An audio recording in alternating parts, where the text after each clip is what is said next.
Hello, Non-Philistine review.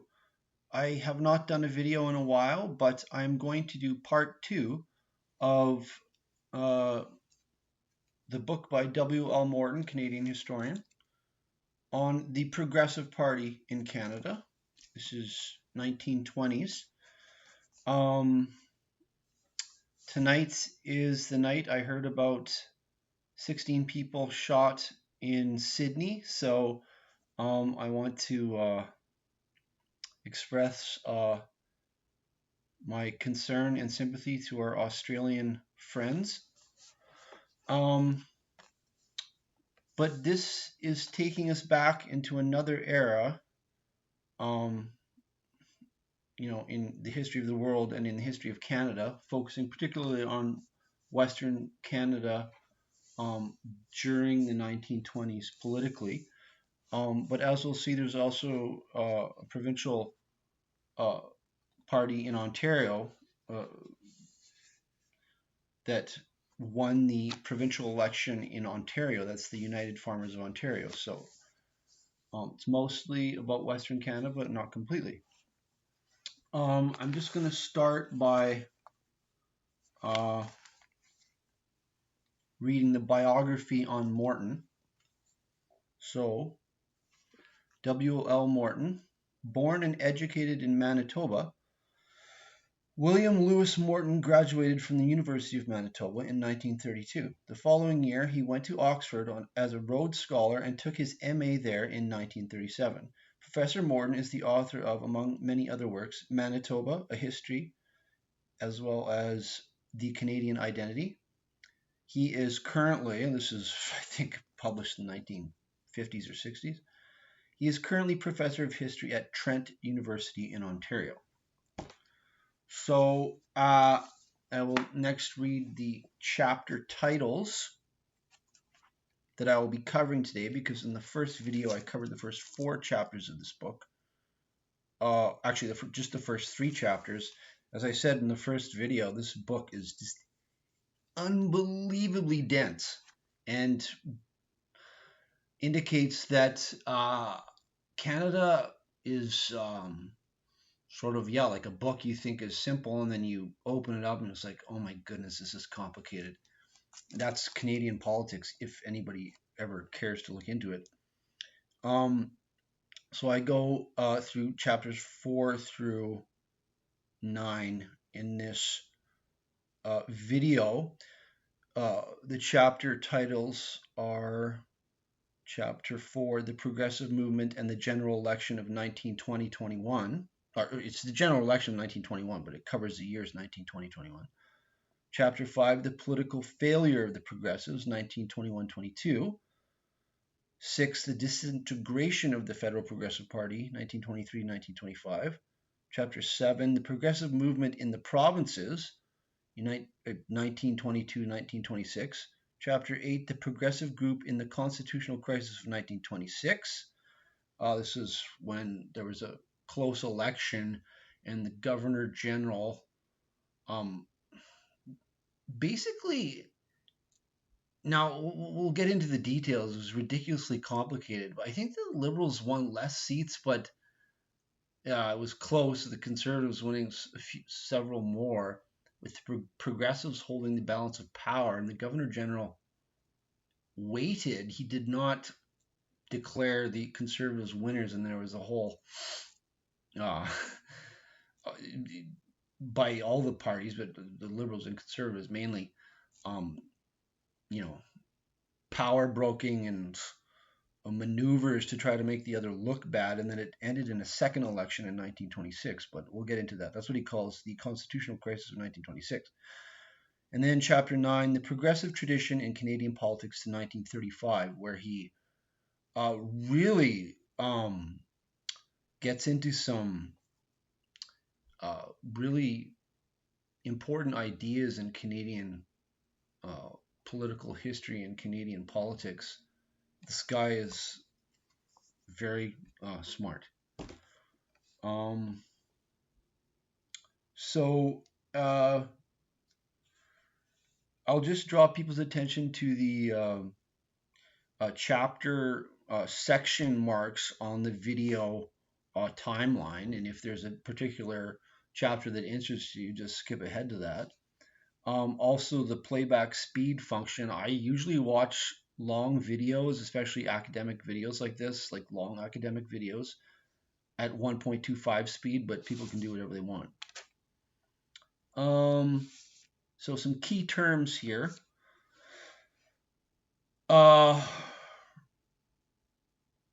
So we have suspicion of revolt against, quote, the party system.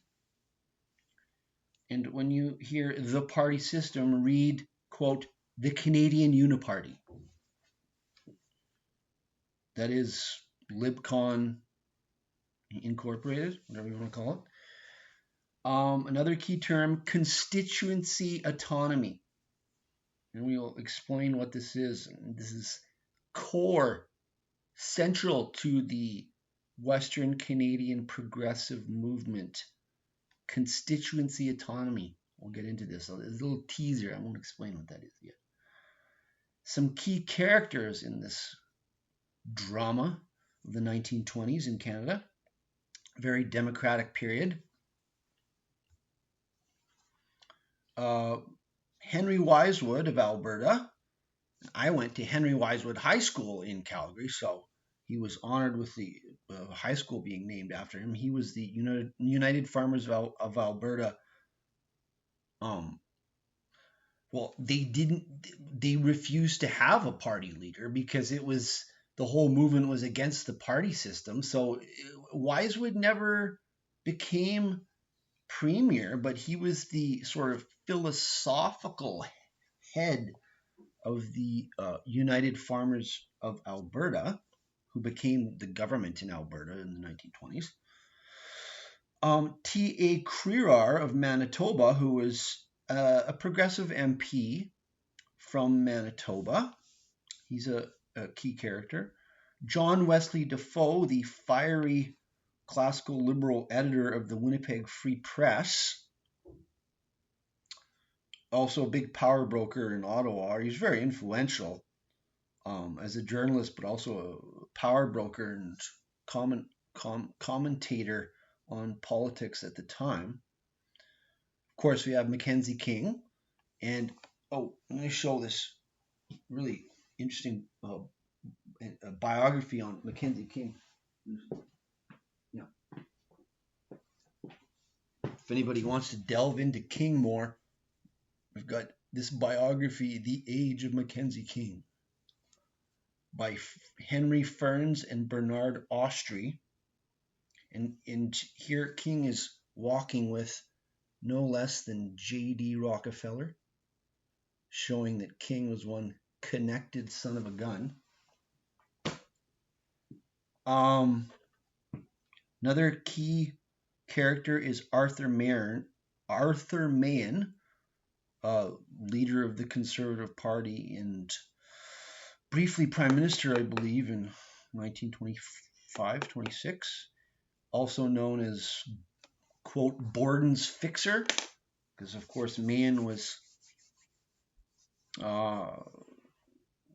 started as a conservative backbencher, but then in World War I, he was very influential in, I believe, the very contentious conscription issue of the conservative union, the liberal conservative union government in World War I.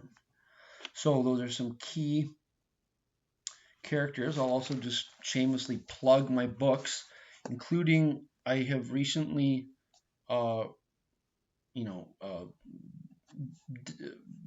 another edition of my of this book that is a book version of my master's thesis. This is comparative literature, literary criticism, but it's on two texts, ancient texts, the one Greek, the other Hebrew, a book in the Bible, Hesiod's Works and Days, and the book of Proverbs, and it's on the Western view of nature. As you can see, it's the Greeks, the Hebrews, and the Western view of nature. And this is a wonderful painting of the poet Hesiod. and the Muse by a French painter in the 19th century. So, and my book that more applies to this subject is a book on the history of the party system, on political party, an overview of select historical periods. I encourage you to go to Amazon and support me, because I need all the support I can get, believe me. Okay, so let's delve into this ginormous subject. Of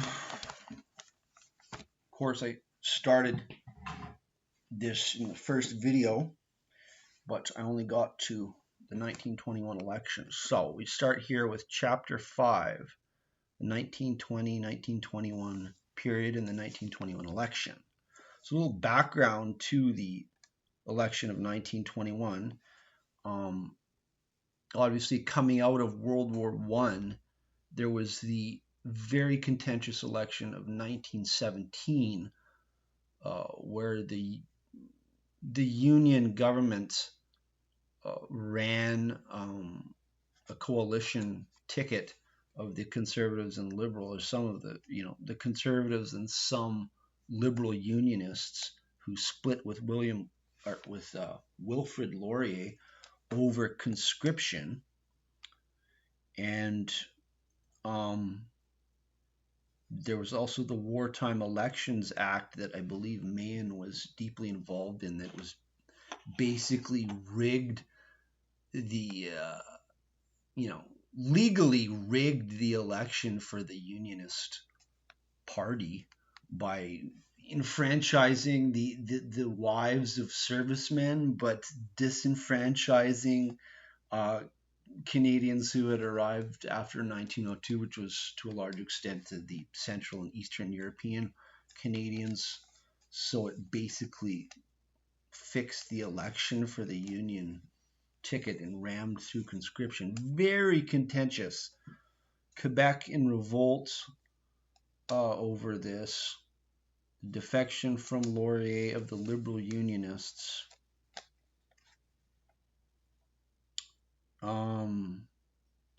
And the reaction of the West to this is what leads up to the 1921 election. And in Ontario as well, this period sees the election of the United Farmers of Ontario in 1919. So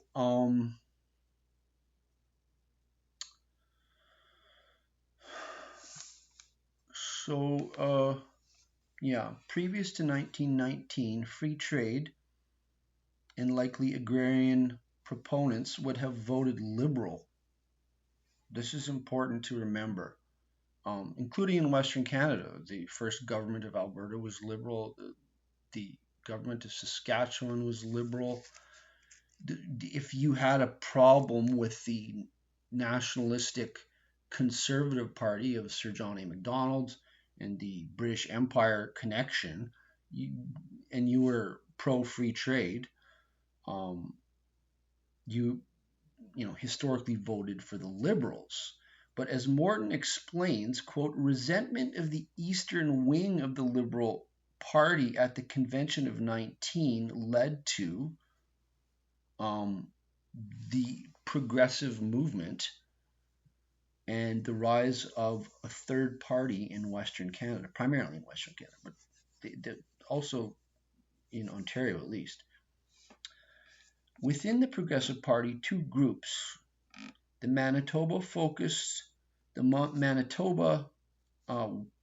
group focused on forcing the traditional parties to reform the tariff, and the Alberta group holding radical views against the party system and desiring to replace the Liberal Conservative Old Boys Club with MPs sitting for the industries that their communities represented or gained their income from, as well as this focus on the constituency autonomy that I mentioned. So this is a brewing revolt against the Old Boys Club in central Canada. Premier Morton of Saskatchewan, Liberal, sensed the buzz and called a snap election shrewdly. His Liberal Party won, but the Progressives returned. The Liberal dominance henceforth tapered off. Yeah, but some Progressives returned, and the Liberal domination of Saskatchewan since 1905, when it became a province, thenceforth tapered off. The Liberals and the Conservatives in Alberta, however, were both routed. This is in the provincial elections in Saskatchewan and Alberta. A by-election leading up to the Alberta provincial election in Medicine Hat saw Henry Wisewood campaign and influenced a crushing victory for the progressive candidates. I think that's a federal by-election in Medicine Hat that Wood campaigned for. Anyways, I think this is the first progressive MP elected in Medicine Hat. So there was a sense nationally that the West had repudiated the Mahan government. I think Mahan was prime minister after Borden resigned, so it was still the Conservatives, the Unionists coming out of World War I. But there was a sense nationally that the West had repudiated the Mahan government. Then the Liberal government of Charles A. Stewart in Alberta called the provincial election. This campaign distinguished itself for two things. One, populist zeal, and two, the absorption of the Conservative vote into the United Farmers of Alberta / Progressives. The UFA won the provincial election, but the victory awkward. It was an open secret in Alberta that the UFA candidates didn't want power. This is the tension in a movement winning power that is a revolt against the party system. But it's a good problem to have. Wood refused to become prime minister because he was against the top-down party system. So Wood nominated Herbert Greenfield as Premier of Alberta. The UFA victories in the federal by-election, that's in Medicine Hat, and provincially in Alberta precipitated the long-awaited federal election of 1921.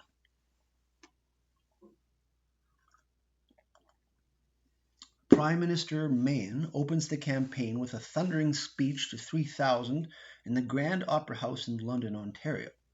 Points his sights straight at the, quote, new party from Western Canada. Quote, Red Michael Clark, MP for Red Deer, who defected from the Progressives to the Liberals for fear of, quote, class party accusation, described by Morton as a Gladstonian, quote, Gladstonian liberal. This shows you how far back the liberal and conservative parties go. The Canadian parties, it's reference to William Gladstone, the leader of the Liberal Party in Britain in the 19th century.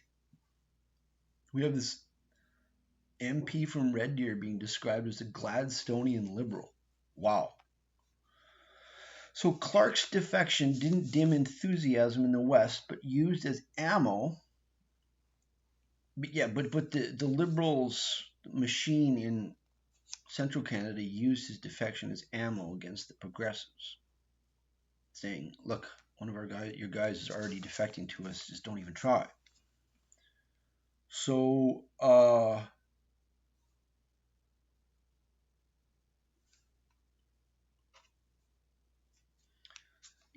I mentioned this idea of primarily Henry Wisewood and the Alberta Progressives, of members of the House of Commons or the provincial legislatures actually first representing their constituency organization and their constituents who elected them, but also representing the industry that the majority of the people in their constituency get their incomes from. This is a very interesting concept and not only Wisewood, but the Manitoba progressives as well, as Crerar in the 1921 campaign says, quote, our policy rests on the consideration that the wealth of Canada can be best developed or added to by developing the natural resources of the country. So there's this sense of the primary industries being primary. Nowadays, I live in BC and you never hear anything about the forestry industry. Whereas here, this is, before Social Security, and you live and die by the business by which you get your income. There's no government help at this point, okay? And so the progressives take this to the point of, I guess, seeing politics to a large extent as representing your constituents to guarantee they don't starve. This is just basic politics. Not much pie in the sky stuff here. So Henry Wisewood in Fort Macleod, Alberta, declared his enemy not the tariff, rather it was the party system, by which, quote, the big interests, there's another key term, corrupted and governed Canada. Quote, the populist charge that the old parties were this is quoting Morton, quote, in the populist charge that the old parties were the venal agents of, quote, the big interests, both Albertan and Manitoban progressives found a basis of agreement, unquote. Non-socialist populist, yes. Quote, in the West, the Winnipeg strike of 1919, this is the general strike in Winnipeg of 1919, very much a crisis and arguably revolutionary event, the leadership of which had been condemned by the Grain Growers' Guide for preaching, quote, the doctrines of Bolshevism, confiscation and rule by force, unquote, had not been forgotten. Yes, the Winnipeg General Strike was a real a general strike that was close to a revolution, that the federal government had to step in with soldiers or the Winnipeg police to violently suppress. It was serious. So, but it was a negative reaction mostly in Western Canada as a flash of Bolshevism. In lieu of class warfare socialism, therefore, this was an individual rights, small-scale private property populism by means of democratic conventions, where individual members of the populist agrarian organizations voted to set policy. This is the Canadian and American practice of rip-roaring party conventions.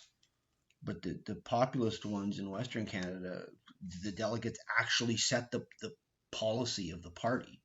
This is true of the progressives, the United Farmers of Alberta, United Farmers of Manitoba, the Social Credit Party, the Reform Party as well, later.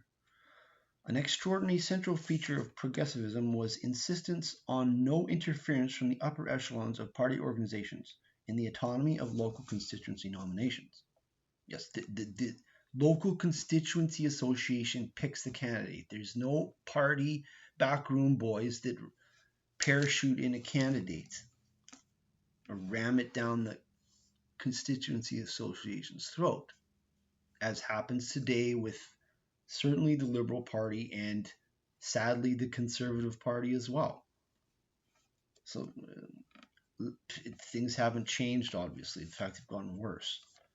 Hence, no interference with the autonomy of each electoral district, even by the acknowledged leaders of the movement, would be tolerated.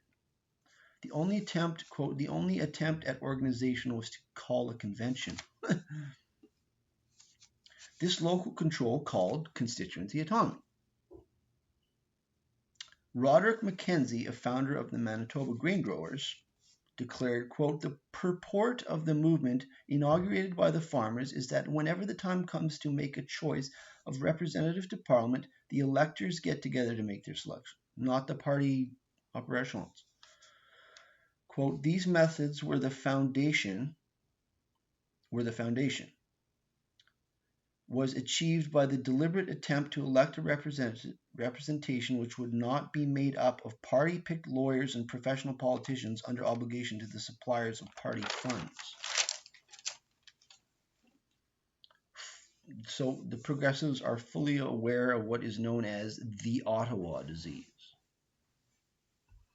That is the tendency of elected MPs of betraying their local constituents once in Ottawa. So some progressive candidates were required to this is hilarious. So in the 1920s, some progressive candidates were required to deposit a signed recall and formal resignation letter held at all times in the hands of the committee of the nominating committee in the constituency. So a signed resignation letter already. And if he screwed the constituency, just send it to the newspaper, I guess, or send it to him in the copy to him in the mail. You're fired. Oh, that sounds awesome. Mackenzie King, during the 1921 campaign, for the first time, as far as I know, ended the Liberal stance of being the party against old boy club conservatism. Yes. If you had a problem with the old boys club, you used to vote Liberal. But with Mackenzie King, we get the sense that that's changing. Yes. And so King placed his party as occupying the middle between the quote-unquote extremes of Western populist progressives and Tory reactionaries. This is King's diabolical genius. It wins elections, there's no doubt about that, but to do that, he had to abandon the classical liberal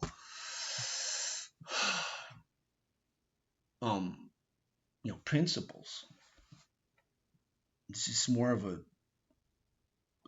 do anything for power thing.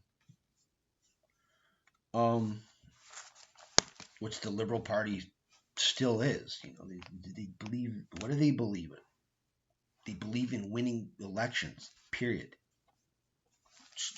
To a large extent, to be attributed to the legacy of Mackenzie King.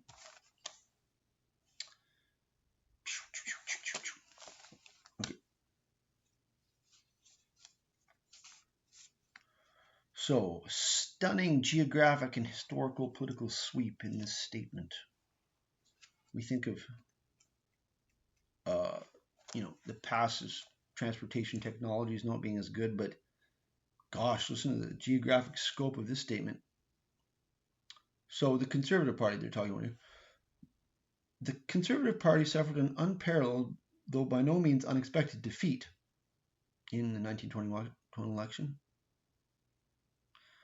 50 members of that party were returned to Parliament from the native strongholds of conservatism in industrial Ontario and from those Orange and Loyalist seats east of Toronto, which had been Conservative from Confederation and before. Other conservative members were, this is a Latin phrase here, save in other conservative Vancouver Island and Lower St. John Valley. Save in ever conservative Vancouver Island and the Lower St. John Valley. So he just swept in two sentences from Orange and Loyalist seats east of Toronto to ever conservative Vancouver Island, then all the way back over to the Atlantic shores, or the Atlantic in New Brunswick, talking about the Lower St. John Valley. Holy smoke, the Conservative Party, Canada's this geographic sweep of that is unbelievable. Canada is way more complicated and large than people realize. Yes. So, but we still have some liberals who are kind of haven't gone with King and his power-hungry new Liberal Party. We have, quote, the independent Liberal, capital L Liberal, A.B. Hudson of Manitoba. And I say an extinct species now. Yes, an independent Liberal MP that's going to vote the way he wants, the way his constituency wants. Nobody's heard of that in 100 years. So the results after Election Day of the 1921 federal election. The Progressives carried the West, electing 65 MPs, including 24 seats in Ontario. The Progressives won 24 seats in Ontario and one in New Brunswick. But Ontario overall splitting three ways, the Liberals, Conservatives, Progressives. The Progressives dominating the prairie provinces, and the Liberals won a sweep in Quebec and the Maritimes. So the Liberals won. So we have chapter 5 now.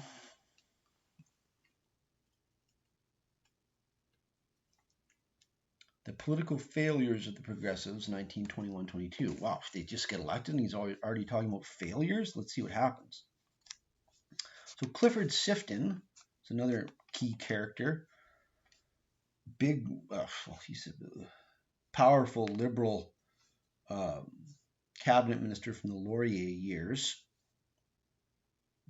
Primarily responsible for the settlement of Western Canada. Clifford Sifton, MP for Manitoba, the most powerful of Western Canadian Liberals. Yes, Minister of the Interior, which was like the Minister of Immigration, 1896 to 1905, in the Laurier government. Why am I talking about Sifton now? Let's see. Why was I talking about Sifton? Well, it's in the background, or background history there. So the Liberals, after the 1921 election, holding the largest number of seats but not a large majority, King offered generous terms to the Progressives, including giving each of the 4 Western provinces a cabinet seat for 4 Progressive MPs. Aha, yes, so King is immediately into this power-broking game. Crisisof of Manitoba was authorized by the other MPs to negotiate based on these terms. Crisisof, Alfred Speakman, MP for Red Deer, and R.M. Johnson, MP for Moose Jaw, met December 21, 1921 in Winnipeg with Henry Wisewood, who's once again sort of the philosophical, ideological guru of the progressive movement, J.A. Maharg, MP for Maple Creek, Saskatchewan, and other farm movement leaders. They proceeded to Toronto, then Ottawa, to negotiate with the dastardly Mackenzie King. But the United Farmers of Ontario and UFA back in Alberta were strongly against coalition with the Liberals or any party structure at all. When the Progressive leaders reached Ottawa December 26 and met with King, King had already changed his tune, altered his terms. A wily customer, Mackenzie King. By no means stupid. Morton is particular, sticking to evidence on what happened with the negotiations. Yes, an immaculate historian. Just evidence from the primary sources, Okay. It's like, so what happened at the negotiations? Number one, a factor established by quotes from Defoe and Sifton, so Defoe must have been in the back rooms, and Sifton was still in the back rooms, was that King was just trying to split off from the progressive movement, Crisisof and Ontario Premier Drury, dangling prominent cabinet portfolios to do so. Number two, what was going on was, whereas King sought to subsume the progressive within the Liberal Party, quote, obviously there was never a hope of persuading all or possibly a majority of progressives to accept such a proposal, unquote. King's change of tune likely due to threats from his Quebec core of support. A Upon negotiation with progressive leaders on December 24, the Montreal Daily Star newspaper thundered, quote, "Will Quebec be betrayed by treachery on capitals? Question mark, unquote." Wow, so the Liberals are seen as representing Quebec. And will Quebec be betrayed, or more like, will the financial interests in Montreal be betrayed to the Western rabble-rousers? The Montreal financial interest had indeed thrown their weight behind the Liberals. Sir Lomer Gobin coming up to Ottawa December 23 to put his thumb on the scale. King complied. Yes, he was originally going to offer good terms until the money pulled his chain. Okay? A condition of the progressives had been that these very Montreal financiers be scantily, if at all, represented in the cabinet. But Prime Minister-elect King was in, quote, by no means desperate situation between antagonistic forces which balanced one another. Yes, King no fool. Thus, he lacked the urgency to compromise. King wanted the basic fusion of the two parties. Progressives abhorred this. It was more than just the Montreal financial interest, but Quebec as, quote, the only sure bastion of the Liberal Party that was the determining factor in King breaking off negotiations. I mean, need I say that this is still the Liberal Party of, Pierre Trudeau, of John Chrétien, of Paul Morton, of Justin Trudeau, of Mark Carney? I mean, it's ridiculous. Okay, the resultant cabinet was telling. It was composed of Laurier Liberals and party lieges, that is, stooges, and the arch establishment Sir Lomer Gobin as Minister of Justice. The old boys club nature of the Liberal cabinet confirmed that they took care of their own. Furthermore, an example, disgraced Liberal Premier of Alberta, Charles A. Stewart, received a federal seat in Quebec. Quote, the effect was rather to emphasize the fact that the Continental West had seceded from the classic party structure. Defoe's post-mortem of the failed coalition talks. Let's hear what Defoe, a fiery journalist, but very listened to voice at this time, what did he say happened with the power broking of King? 144. Yes, so wrote Defoe, quote, correspondence which I have in receipt of from farmers out in the country, it's probably in Manitoba, makes it clear to me that they regard the whole movement as one of the old-fashioned maneuvers by which they were to be buncoed in the interest of the big corporations, unquote. Nothing changes. Unbelievable. With the only difference is that back then they knew they were getting screwed by the corporations and the Uniparty, whereas now, but people actually believe the liberal or conservative leader? It's a joke. Back then, people were skeptical. Even Defoe, a prominent journalist and supporter of King, was called a spade a spade. This flattery of the party leaders. He's a journalist. He's supposed to criticize power. So he shows he's a real journalist, at least. This incredible vitality bursts from the Politics Society of Canada at this time. Yes. Democratic populist politics. The progressive leader and his companions granted no interview to the Eastern press. This is telling. The media. Nothing changes. It's unbelievable. It's 100 years ago. This is 1921, not 2021. It could be 2021. So it's worse in 2021. Demonstrates that along with Eastern financial interests, the media was the enemy of the Western populists. Unbelievable. It's like exactly 100 years later, they're arresting Kamara Leach and calling the trucker protest all these horrible names. It's like exactly the same thing 100 years before. Unbelievable. 1921.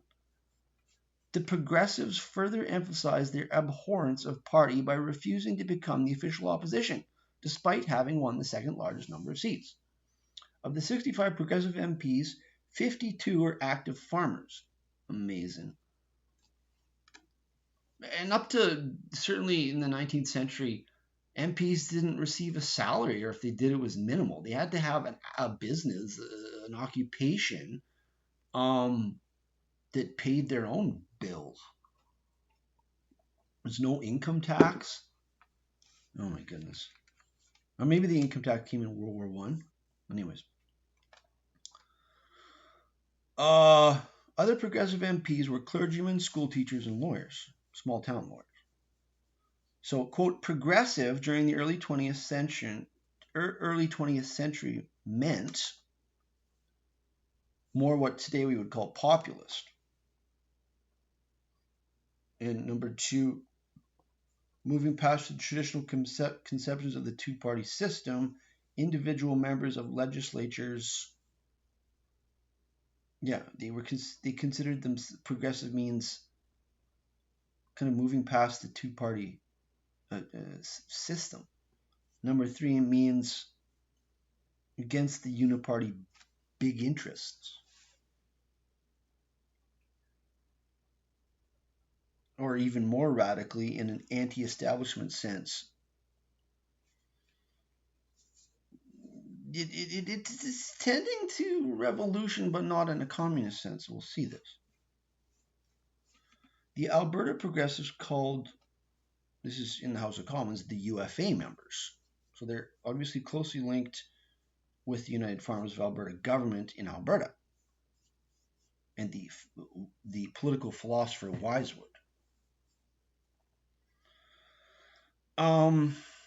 So the 1922 federal Liberal government had more than half of its MPs from Quebec and most of those from Montreal, had the issue of repayment of war debt and the deficits of the CN Railway as primary issues. Okay, so we'll look at it from the Montreal perspective. The financial institutions in Montreal were concerned that they wanted the debts incurred by the government to be repaid from World War One, and the deficits of the Canadian National Railway, which they've obviously loaned to. I think it was made public at a certain point. So both the Liberals and Conservatives had come. So both parties, the main two traditional parties, were pro-tariff by this point. Of course, originally the tariff was the policy, the national policy of Sir John A. Macdonald, although even he arrived at that by pure political interest. But he stuck to it once he made it his policy. But by this point, the Liberal Party as well had come to accept the tariff and the East-West Canadian economy. This put them at odds with the free trading Westerners. Morton notes that a division, that is a parting of the ways within a governing party, are rare in Canadian politics. Morton notes that a division within a governing party is rare in Canadian politics. So that's saying that the allure of power, once you have it, is hard to give up, I guess. But a split did occur in 1922 in the Liberal Party over the Crow's Nest Pass railway rates. So I think one of the concessions that the Progressives were able to wring out of the Liberal King Liberals was government capping of the rail rates in Western Canada. And I guess the Montreal Liberals didn't like that and left. Some of them did. Backbench Liberals from Western Ontario were restless about the upper brass's opposition to a resolution to prohibit cabinet ministers from holding co-directorships. Canada is so complicated. Only someone, an evil genius, I won't call him evil, but the power-broking genius of Mackenzie King could, with absolutely no principles, could hold something together here as a governing party. I mean, the complexity within the Liberal Party, this is unbelievable. He's got Montreal financial interests that have their interest, and he's got some pretty upper class capitalist liberals in Ontario who are unhappy about, he's probably had to give some concession to the progressives, so he's, besides keeping the rail rates, capping the rail rates in Western Canada, he passes a law to prevent cabinet ministers from simultaneously holding directorships in corporations. So the Ontario Liberals are unhappy about that. Oh my goodness, so complicated. The progressives attempted to prevent an essential dictatorship of the prime minister in the cabinet in parliament. Yes, now this is key. An epochal motion is raised in the House of Commons that every, at least Western Canadian school child should know about, but sadly I think we're far from that fact. Anyways, this is a motion in 1923 by Calgary MP William Irvin. Let me explain. This motion put forward that a government should not resign on the loss of a vote, rather only on an explicit subsequent vote of non-confidence. People think, this is arcane stuff. Oh, well, what do we had? Like 10 years of Justin Trudeau's government, didn't lose a single vote.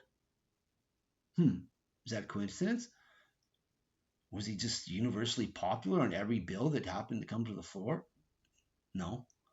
Stephen Harper, 9 years before that, didn't lose a single vote. He had some minority stuff before that, but like in the first 4 years. But when he was majority for 4 years, didn't lose a single vote. What's going on? The governing party in Canada, going back, obviously even before King, because the progressives were unhappy about it. This is a big deal. This is a very central core thing in the progressive movement, is using the non-confidence tradition. It's not a law, as a club to force your own backbenchers to vote the way the prime minister and the cabinet wants. So you have to support what we want in this bill, otherwise you're going to be responsible for an election being held. Do you want to be responsible for that? Well, stick in line. This is the dictatorship of the prime minister and the cabinet, still ongoing. Of course, Carney, it just happened a few weeks ago. One of my neighbors was saying, the Liberals are going to fall, they're going to lose a vote. I was like, yeah, you just watch Carney will whip his backbenchers in line with the stupid non-confidence tradition. Sure enough, the Liberals didn't lose a vote. The sheepish backbenchers, and probably the sheepish NDP, somebody in the opposition must have voted for him. Maybe the sheepish conservatives voted for him too. But this motion 1923 by William Irvin was the central idea of the Reform Party in the 1990s. And hasn't changed in the slightest. And that's why everything's dysfunctional, because there isn't real debate in the House of Commons, because a vote can't be defeated. It's just theater. There's no debate in the House of Commons because it's always going to be a positive vote, or else you have to call an election. They have to call an election, which they don't. It's just a threat to get their way. Central problem in Canadian democracy. Central. We can't have debate. We can't have good policies. We can't have what the majority of Canadians want on a particular bill. It's just whatever the Prime Minister wants. The reason why liberal democracy works better than dictatorship is because there's debate. Because ideas are aired and debated and can be defeated or passed based on their merits, not on just what the Prime Minister wants. This is central, core to liberal democracy. And they knew it in 1923. But of course, the motion in 1923 was defeated by Mackenzie King whipping his backbenchers in line by threatening an election. Sick. Divisions arose between the Alberta and Manitoba progressives. So we start to see the first cracks in the progressive movement. Crisisof thought the evil of party politics lay not in the existence of party organizations, but rather in the corrupt use of patronage. Crony appointments, pork barrel spending to buy votes. Wood, on the other hand, thought nothing other than control of MPs by their constituents and zero party power structure should exist. Okay, so we can see that the sort of two emphases within the Progressive Party. Morton concludes, quote, the Crisisofites were reformers only. The Woodites, though constitutionalists in profession and practice, were in concept revolutionaries. But private property, populist revolutionaries, not communists. Group government, yes, so and the Alberta progressives went so far in their rejection of the two-party system. They didn't want the MPs to have any party affiliation. They just wanted them to represent their constituents and represent the whatever industry in their constituency, was providing most of the incomes for their voters. And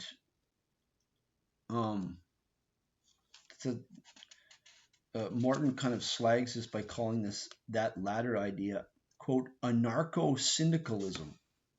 So he thinks, that second idea definitely can't work. Yes, the MP's anarcho-syndicalism is Wood's idea that the MPs under local control representing the industry of their constituents. It's an interesting idea. So sort of like unions sitting in.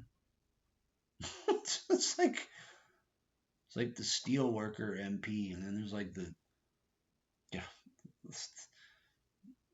the Ontario agriculture MP, and then there's like the iron workers MP, and then there's the pulp factory MP. So like unions sitting in Parliament.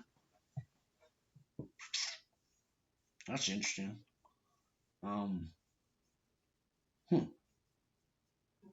That's a real stunner. I have to think about that. Would that work?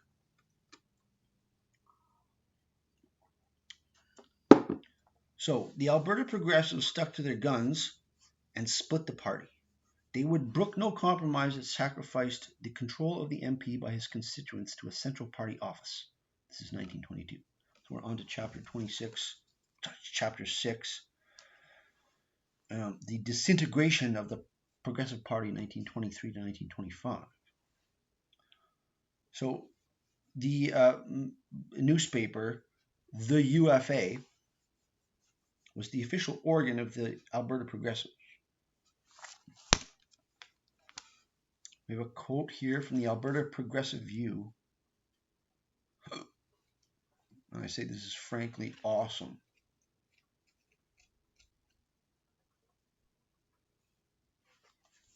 So, this is the Alberta Progressive View of things. quote, the elected member, in short, was in this view the delegate of his constituents. What a novel idea. His business was to advance the legislation they desired, untrammeled by caucus. Oh yeah, isn't that democracy? Oh yeah, it's not the way it works at all.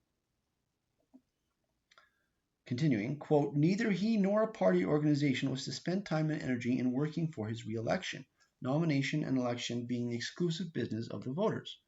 Out of such members, neither a parliamentary nor a national party could be built, and this, in the Alberta view, was clear gain and immense reform of political methods. They did not want any party organization. The backroom boys. Okay. At the annual convention of the United Farmers of Manitoba in January 1923, Robert Fork, with an E at the end, who had taken over the leadership of the Progressive Party from Crisisof, promoted, quote, broadening out the party. So we can see a sort of divergence between the Alberta and Manitoba wings of the Progressives. Saskatchewan was in there too, but it's just as we'll explain later, that in Saskatchewan the actual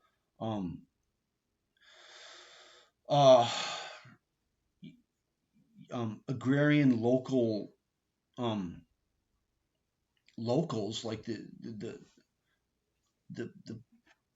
places where they met, or the local club chapters of the different organizations, like the grain growers, and those were very strong in Saskatchewan. It's just that during this time, the Liberals had managed to call a quick election before the Progressives really got going provincially in Saskatchewan. So it wasn't that there also wasn't this social and political sentiment in Saskatchewan. It's just that they weren't as represented in the Progressives at this point. But yeah, so there's a Progressive convention, I believe in Winnipeg, but let's see. The convention rejected this broadening out and passed two resolutions. The first declared, quote, the manifest evils of political partyism, unquote, and denounced merger with any other party, period. The second resolution reaffirmed the Alberta Progressives' guarding of sole control of MPs by local constituents. Thus, while the Manitoba Progressives leaders, Crisisof and Fork, were for establishing a party organization, their grassroots constituents, the whole convention, said, no, we don't want that. It's this tension between becoming the majority party by broadening or sticking to your principles. This is a recurring theme. The withdrawal of the Canadian Council of Agriculture, there's all these clubs, societies out west, and all in Canadian society. There's these private societies that people are a local member of, and they have meetings and they have lectures and stuff like this. This is actually, it's the nuts and bolts of democracy. And anyways, it's in full function in the 1920s in Canada. So the withdrawal of the Canadian Council of Agriculture of its support for the Progressive Party in the spring of 1923 demonstrated that it's the support of the UFA Alberta view. So quote from William Irvin, that's the MP from Calgary who introduced that historic motion. So let's hear a quote from him. So, quote, that in the opinion of this House, this is his motion. Quote, that in the opinion of this House, the defeat of a government measure should not be considered a sufficient reason for the resignation of a government unless followed by a vote of lack of confidence, unquote. Oh my goodness, this is so basic to parliamentary democracy. It's deader than Elvis. Deader than the Austrian Duke Ferdinand, to use a more time appropriate figure. So J.T. Shaw, MP for Calgary, who had reportedly lost the leadership to Ford, quote unquote leadership. They didn't have a leader. They did not have a party leader. The Progressives did not have a party leader. They did not have a party office. As we will see, the delegates specifically passed a motion at the convention saying they could not have a party office. Amazing. King opposed Irvin's motion sharply. Yes, so we're back to Irvin's motion in the House of Commons. He lied through his teeth. That's my phrase. Saying, quote, that's the threat of the non-confidence to force through the will of the Prime Minister, was not a means of overriding Parliament, unquote. Oh, no. That is a bald-faced lie. Morton argues King was genuinely self-deceived. Oh, so he's finding some, excuse. Is more complicated than a bald-faced lie. So Morton says he was thinking himself a classical liberal. And that makes absolutely no sense. If he was a classical liberal, he'd be about individual rights and the individual right of an MP to vote the way he wants. So this excuse doesn't even make sense. Charles A. Stewart, disgraced former Alberta Premier, was now a parachuted MP from Quebec, backed King in this motion, as did King's caucus. Sickening. Final vote, 103 no, 52 yes. A second motion so it looks like the Conservatives and Liberals banded together and voted down this epochal motion. A second motion on proportional representation was also tabled by the Progressives. So they're putting forward some really massive motions that are getting shot down. But this loss was a lot closer, only lost by 2 votes, 92 to 90. I think many Canadians know that there was a vote on actually changing the Canadian federal elections to proportional representation. And it was that close? How did it get that close? Maybe the Quebec MPs voted with the Western ones. That's really interesting. But it just failed. And I don't think proportional representation's had a revival, or it's come close. I think the NDP were talking about it a few years ago, but I'm not sure about that. Third motion, while seemingly arcane... Oh, no, I'm not talking about that. The Progressives tabled a motion to amend the House rules to permit an amendment to an amendment. You think, oh, this is arcane parliamentary stuff. Well, it's much easier to ram a bill through in its entirety if there's just one vote on the bill. But if you can vote on an amendment, then there's other chances for more nuance. But, of course, King whipped his backbenchers in line and defeated that one too. And I think the Conservatives voted against it too. The debate on this motion again saw the two old parties, there you go, close ranks against the populists and voted it down. The Progressives shunned on the democratic reform of Parliament, then turned to fiscal policy and tried the innovation of moving an amendment to the address from the throne. So they're trying to insert the rights of MPs, elected representatives, to vote in the House of Commons. Now, the opposition MPs have zero power, and yet they represent, Canadians. It should be debate allowed in the House of Commons and amendments made and this kind of thing. That doesn't happen. It's just the Olympian will of the Prime Minister. That's a euphemism. The Progressives, Morton calls this disruptive tactics. Nevertheless, the press in Western Canada applauded all this, as the exposing of the Uniparty. 19, page 181. Oh my goodness, it's so unbelievable, and as nothing has changed 100 years later. So, quote, the Progressive Party, by moving the Hoey, capital Hoey amendment, and by supporting it by speeches and vote, are at one and the same time keeping alive the low tariff movement and revealing the liberal, capital L, liberal apostasy in office to policies professed in opposition. They are establishing in the eyes of the country the fact that the government and the opposition are with respect to fiscal policy, merely wings of the same party, uniparty. That's when the Western press actually were journalists. Yeah.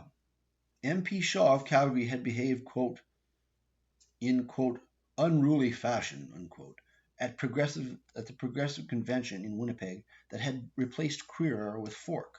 He now came out as a complete independent.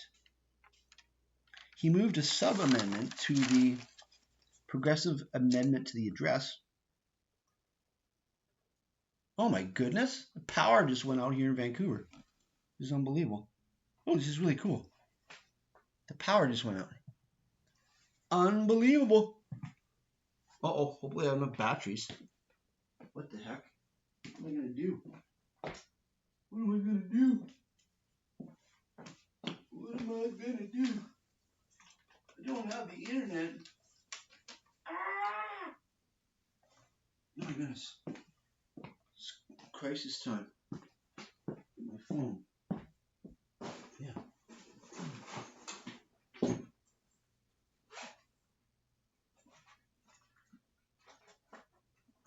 Where's my phone?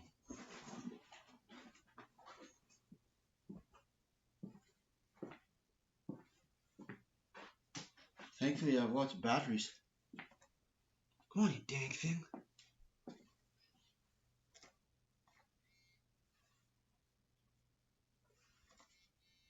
Okay, this is really amazing.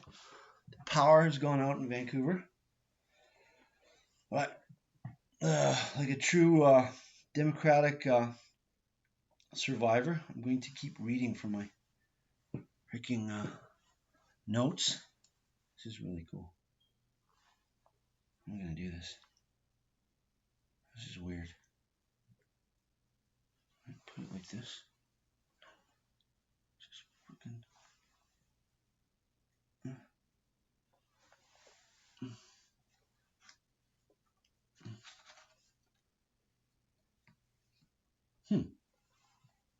Well, I can still see. No, I can't see. Can I still? Okay, I can see here. This is unbelievable. The power has gone out in Vancouver. It's December and dark as the inside of a cow. And of course, raining outside. So let's see here. Let's see how long my batteries last. So what's going on here with these amendments to the address from the throne? The Progressives were forcing the Liberals to use the non-confidence hammer to embarrass them. Oh man, if the Conservatives were smart enough now to use that, to draw attention to the friggin' just dictatorship of the Prime Minister by continually making them, embarrassing them with forced whipped votes. Anyways, that's what the Progressives are doing at this point. The Conservatives saw that the Progressives were embarrassing the Liberals. Okay, so the Conservatives back then were smart enough to realize this. The Conservatives saw that the Progressives were embarrassing the Liberals, as in practice going against their nominal classical Liberal role as champions of Parliament against the executive. Yes, that goes back to Oliver Cromwell. Of course, the Liberals coming from the Whigs, who came from the Puritans in the English Revolution. And against their classical liberal economic ideas of small government and free trade. The Conservatives thus changed tactics in 1923, allowing the Progressives to use their privilege as official opposition to make amendments in certain instances. The tariff Yeah, the tariff. It was the national policy, the signature economic policy of Sir John A. Macdonald and the Conservative Party. Yes, the national policy, the national tariff. The Liberals under George, so I'm doing a little history of the tariff here and the party stances on it historically. The Liberals under George Brown, on the contrary, had been true classical Liberals advocating free trade and small government. All this posturing on King's part, fast forwarding to the 1920s, he apparently shrewdly saw this as smart politics, making the Liberals the middle ground between the protectionist conservatives and the populist free trade, quote, radical Western progressives. So we also see in this period this beginning of this habit of calling Westerners radical or extreme. Why? Because they want democracy? Meant in practice he had to betray liberalism. Yes. That was King's, that was the deal. The Liberal Party hasn't been liberal since, yes. The Liberal Party since then has continued along the trajectory of having the, quote, liberal name, but in practice moving more and more away from classical liberalism into big government and central control to the disdain of populists. Culminating in 2023 in Justin Trudeau's Emergency Act, where he didn't even wait for the Senate to vote.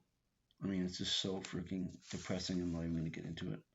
But it's like the opposite of classical liberalism, the exact opposite of individual liberty, the defense of parliament against the executive. Oh my goodness, it's just unbelievable.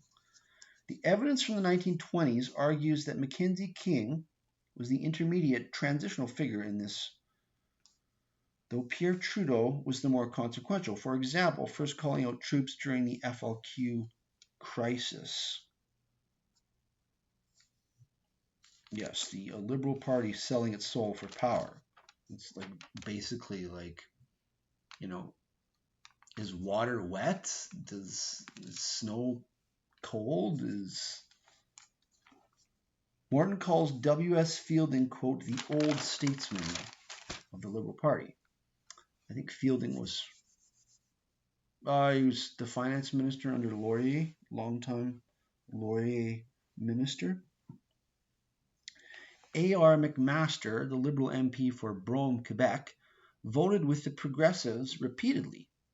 So we still have some of these independent Liberals, I guess more classical liberals, and voting with them on the 1923 budget, delivered a, quote, forceful and courageous speech, pointing out the central economic hypocrisy of his own party leader by calling the budget a continuation of the national policy. So there were still some Liberal MPs with guts and stuck to their classical liberalism. I seriously doubt like a single member of the current Liberal caucus would probably even know what classical liberalism is. They'd Google it, maybe. The Liberal Party has nothing to do with classical liberalism anymore. It's like the opposite, and I just related a few ginormous historical milestones, events to illustrate that. He calls it, likewise, the Conservatives aren't conservative. They're, Canada's bad. It's just like the opposite of nationalism, let alone any connection to the British Empire. Oh no, it's all bad. They're not conservative. They don't defend conservative traditional institutions, religion. They're not conservative just as much as liberals aren't liberal. Unbelievable. Ridiculous. So Morton says a break in the progressive ranks occurred here as the Alberta progressives were already amenable to radical reform of banking, and in his words, quote, had been influenced by the teachings of monetary reformers in the United States and Great Britain. So this is presaging the Social Credit Party in Alberta and Western Canada and in British Columbia, showing that this concern with banking was already there in the progressives before the a depression. This is 1923. So Morton names William Irvin and J.W. Leedy, Leedy, as influences on banking ideas in Alberta, the later espousing the monetary ideas of populism. J.W. Leedy, so that might be a name to look into on the banking, suspicion of the big banks, and, their influence on politics secondarily. Morton credits, no pun intended, William Irvin with introducing through Alberta publications, he wrote, the social credit theory of Major C.H. Douglas. So this is a historical point. It wasn't, the social credit theory was not, the social credit theory originating with Major C.S. Douglas didn't originate with the Social Credit Party in the 1930s. It was already here in 1923 in the Progressives. Alberta UFA Progressives succeeded federally in the debate on the Bank Act, capital B, capital A, Bank Act, in securing from Fielding an amendment to refer discussion on these theories to the Standing Committee on Banking and Commerce. Yeah, so they're already zeroing in on the banks. He says the committee in turn conducted an extensive inquiry, so the Liberals allowed this to happen. Major Douglas spoke before the committee. They were attempting to tackle the causes of deflation, the deflation of the 1920s. So prices were going down after the war boom of prices of commodities. Bankers and economists spoke, including Professor Adam Short, 2 T's, Sir Frederick Williams, Taylor, Sir John Aird, AIRD, Sir Edmund Walker. The end result was that the Progressives succeeded in drawing the attention of the public to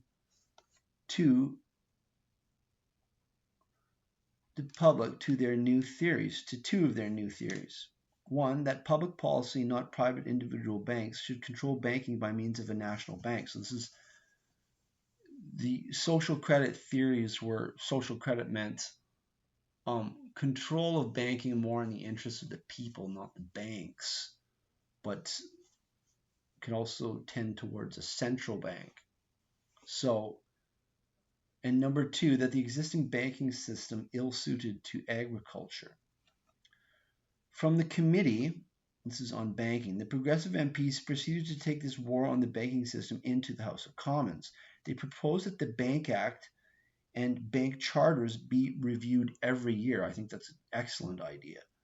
It's the whole the banking legislation is the nuts and bolts of capitalism, and nobody even talks about it. Of course, Carney, it's like, that whole system incarnate. But the legislation is never talked about anymore. But here they were aware of this, the importance of the banks on, Canadians, and they wanted the Bank Act and the bank charters reviewed every year. This is very democratic, very populist. The Alberta and Manitoba governments had requested the same annual review. Alfred Speakman, MP for Red Deer, moved motion to this effect. After, there was a spirited debate in the House, and the Liberals and Conservatives closed ranks and voted it down. Uniparty, uniparty, uniparty, linked to the financial industry status quo.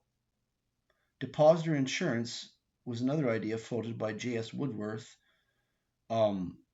Wordsworth was the first Labour CCF, eventually NDP MP from Winnipeg, I believe, citing near failure of a particular bank. This too was voted down.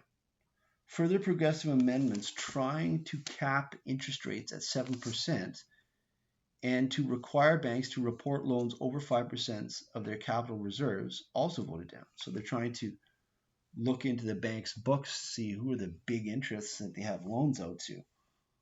voted down. In 5 votes in summation, 46 Progressive MPs 5 times were voted down on banking reform by 95 Liberals and Conservative MPs. Uniparty, uniparty, uniparty, linked to financial status quo, financial industry. Man, nothing changed. It's unbelievable. Now Carney's in. He personifies the alliance of the backroom financiers and upper echelon politicians. Nothing has changed. All this banking reform further deepened the split between the Alberta and Manitoba progressives. Well, I think this is nothing acrimonious, though. This is very nuanced ideological and policy differences.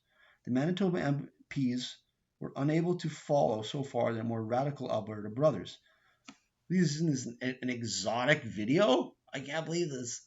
I don't have power. I'm running on the battery of the computer on my cell phone. This is amazing. In 1924, the Manitoba Progressives pursued their plan to establish a national and provincial party organization, but the Alberta Progressives stood aloof. King toured the West, completely unrepentant. He preached the heresy of having a third party. Oh. The 1924 session of Parliament opened with Leader Fork repeating the Declaration of Progressive Independence from party structure, hierarchy.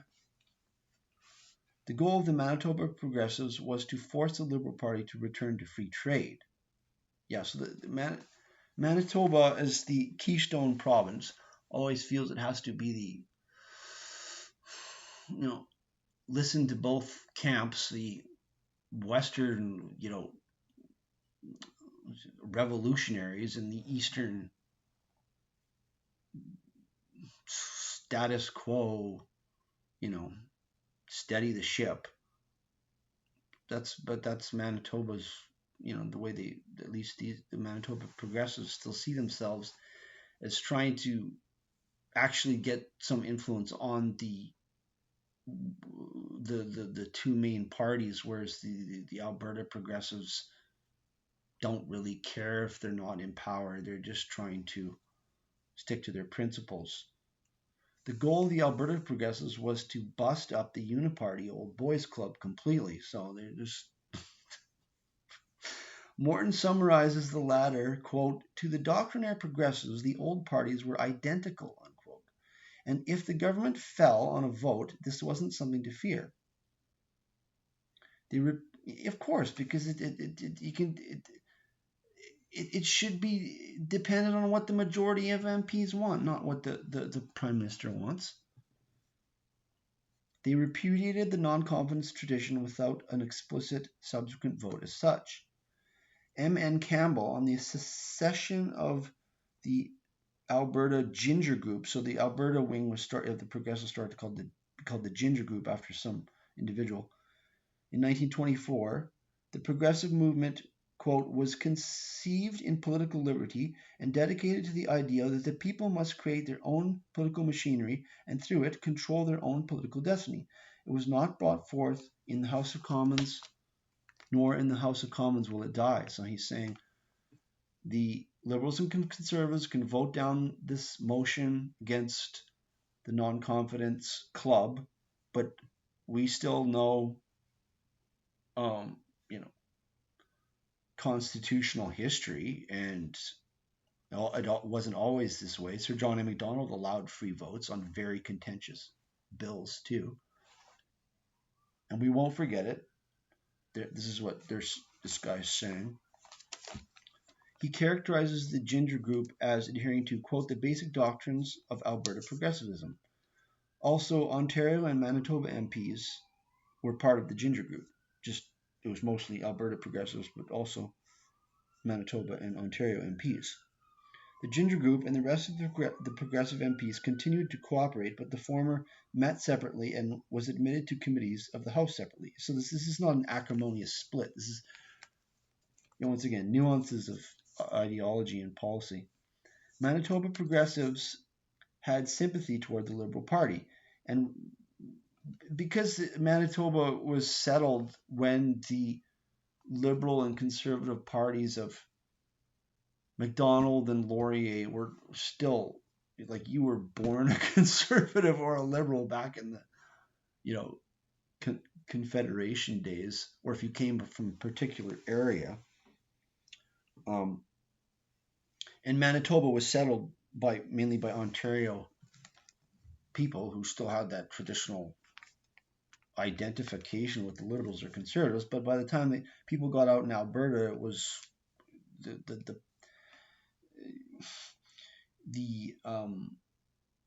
you know the historical uh, power of the Liberal and Conservative parties wasn't as strong.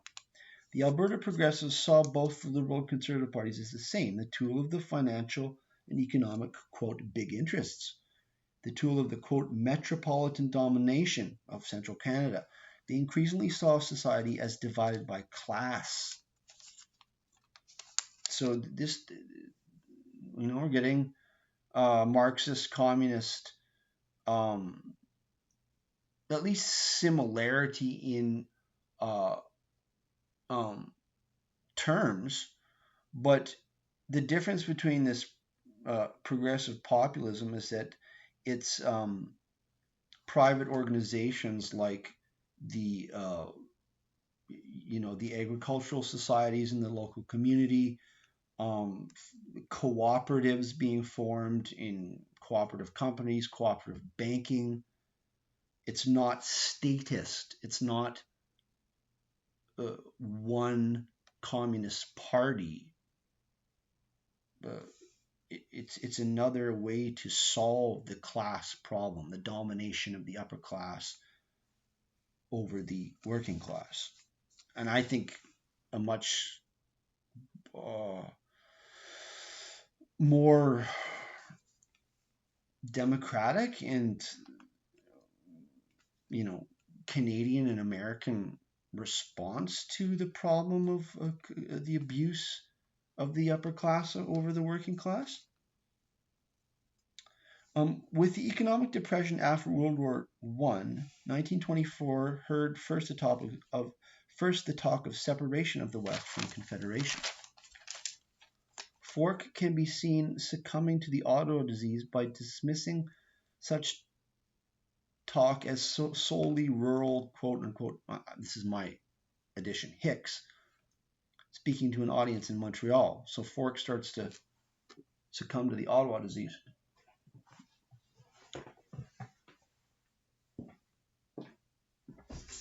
This is weird.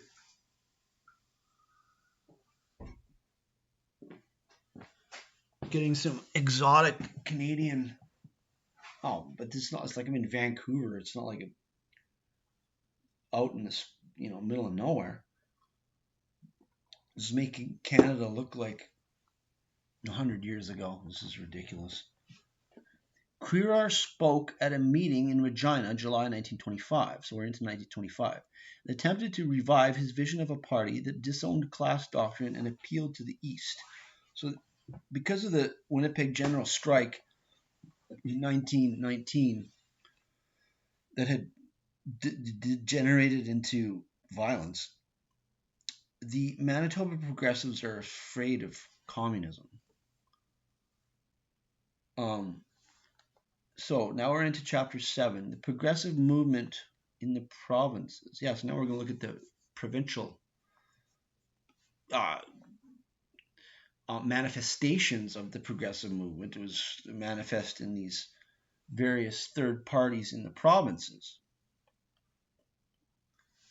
mainly in Western Canada, but also in Ontario.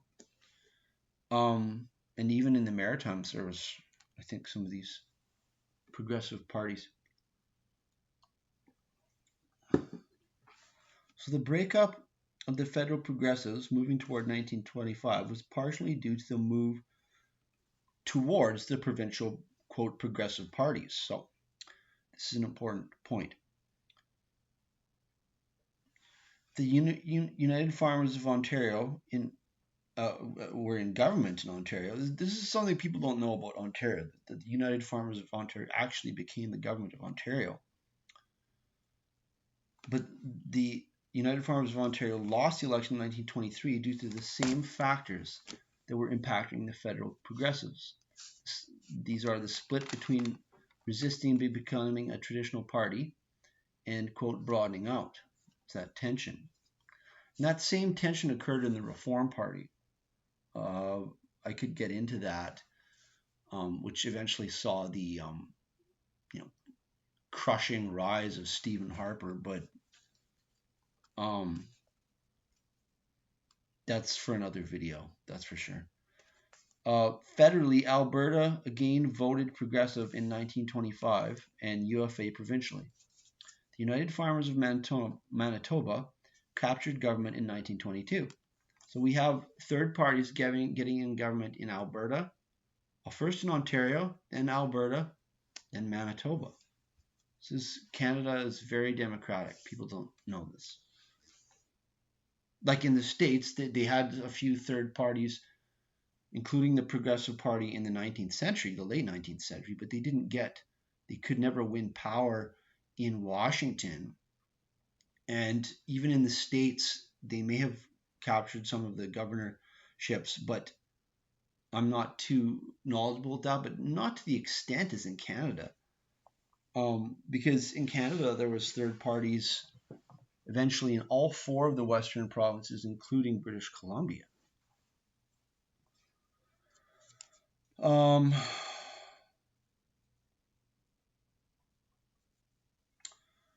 In Saskatchewan, the provincial Liberal Party still held the fort against the progressive provincial insurgents. The provincial Liberals just adopted progressive measures. Okay, that explains that a little bit.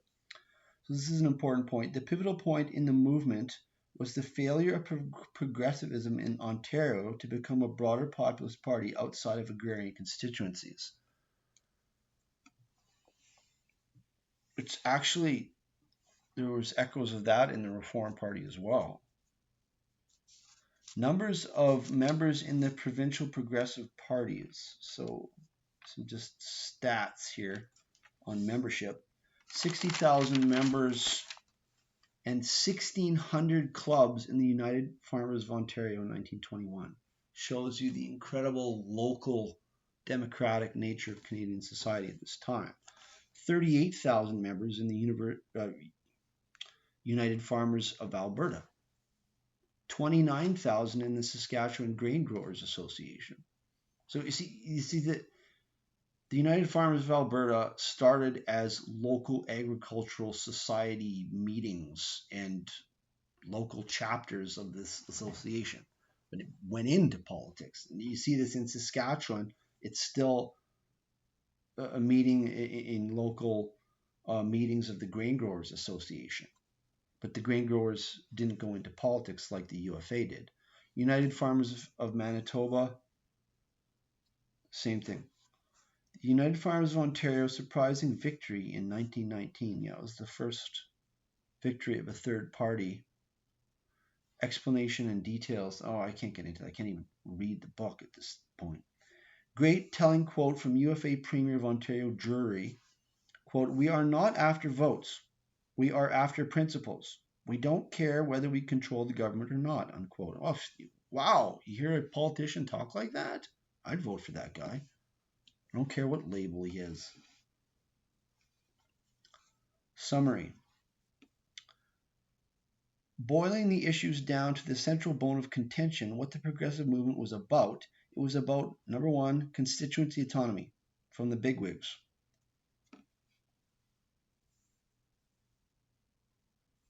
And what else was it about?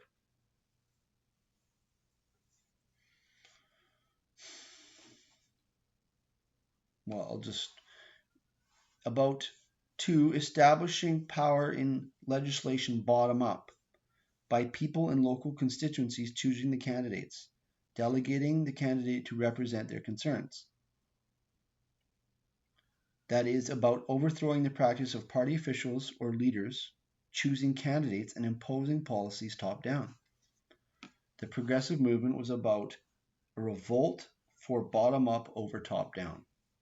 Period. Ontario's J.J. Morrison was the doctrinaire anti-party agrarian within the United Farmers of Ontario. So people in Ontario want to research I think the Ontario equivalent of Henry Wisewood in Alberta, this is J.J. Morrison.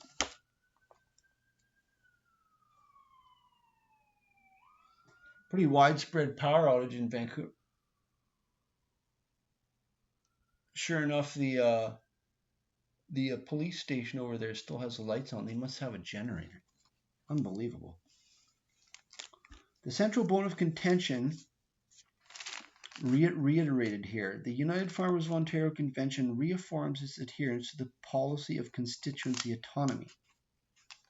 So the United Farmers of Ontario are also emphasizing this constituency autonomy. It shows us all across, this is really important to democracy, but it's not talked about today. And the traditional parties ram the choice of the candidate down the constituency association's throat, at least in many instances.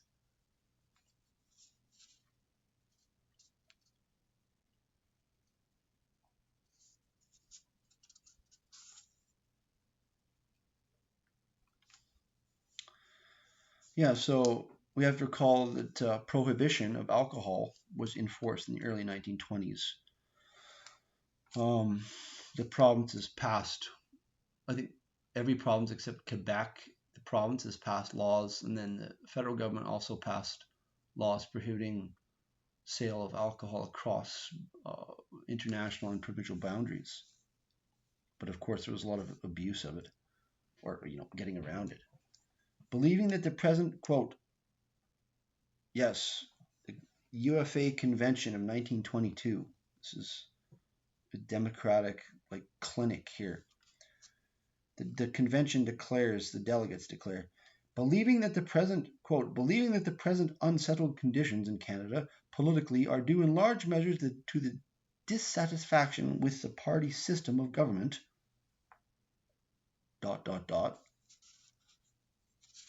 He'd pass these resolutions, just broadsides on the status quo. Yes. Let's see if I can read one quote here. Page 217. People are going to think Canada is like this,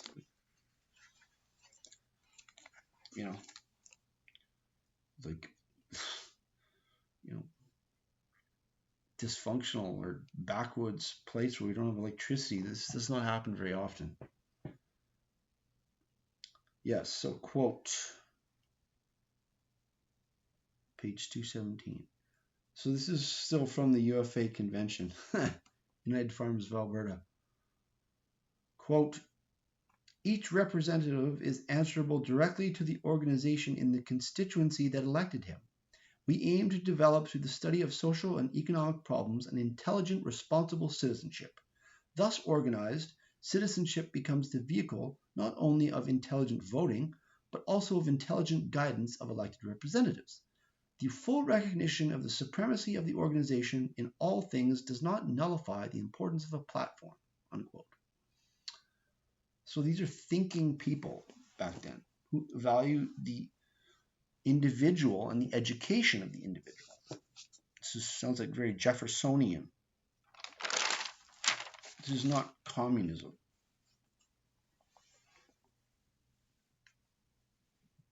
Although actually I don't know Marx's views on education. I shouldn't say that. The UFA won the election in 1921. Henry Wisewood declined to become premier. I think I already... this chapter is on the provincial parties. But, I wonder how much I'm going to get into this. I mean, I think people understand the ideas and the culture of these third parties. So I think I'll skip ahead over this chapter on...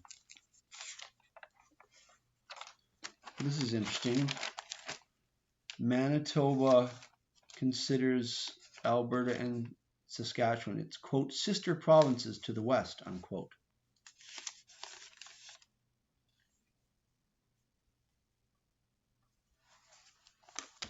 he talks about the United Farmers of Manitoba, who also were in government for a long, long time, too. The United Farmers of Ontario or Manitoba were in power until like the 1950s or even the 60s, maybe. Of course, the United Farmers of Alberta gave way to another third party, the Social Credit Party in Alberta, that was in power until the early 1970s. So and the CCF in Ontario or Saskatchewan also came out of this movement. This is the NDP, came out of this same progressive movement, but out of Saskatchewan, and there's actually a really interesting part here on where that came from. Where was the sort of a split between the Manitoba, Alberta,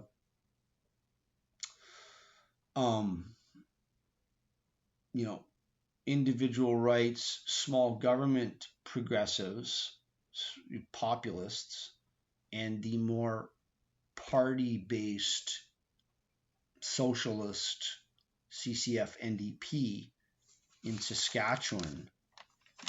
When that occurred, it's very interesting, and that is somewhere in here that I will talk about later. So, this is chapter 8.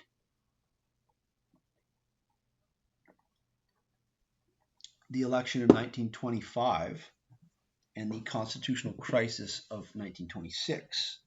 This is interesting for constitutional people that find constitutional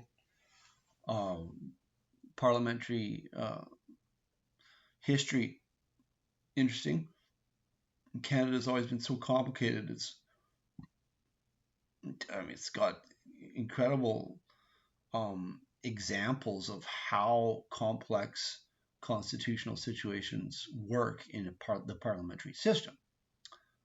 Of course, Britain's complicated too. It's comprised of England, Scotland, and historically Ireland, and even Wales in there. So it's complicated too. But Canada's even at one level more complicated now. We've got one province speaks another language, and you got all the other regions and provinces all meeting in Ottawa. So the election of 1925, yes. The world was moving out of the post-war period into the 4 golden years before the Wall Street crash of 1929. What was going on in the Canadian regions?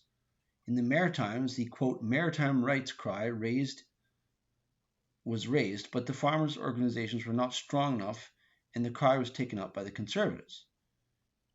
In Ontario, the provincial government had reverted to the Conservatives after the loss of the United Farmers of Ontario in 1923. Liberals secured in Quebec. The 3 prairie provinces were still in revolt against the establishment, and BC split between Liberals and Conservatives, but also capital L Labour. BC always had a strong union, Labour, part of the population that had come straight from Britain. Just amazingly complicated. Mackenzie King raised the unity standard. Yes, the Liberals claimed to hold the middle. Claimed the Liberals avoided extremes and occupied the unifying center. Yes, this is the origin of the Liberal Party is this. Furthermore, quote, the plea for unity was the keynote of King's entire career. Or more succinctly, power. Raised back east, the boogeyman of provoking a, quote, extreme movement in the western provinces. Yes, King, this is the origin of this, the western cowboys and hicks and all this. Mackenzie King. The Conservatives stood, although the level of intellectual discourse amongst the progressives certainly belies that, the Conservatives stood for the national policy of Sir John A. Macdonald, the quote, Canada First national economy.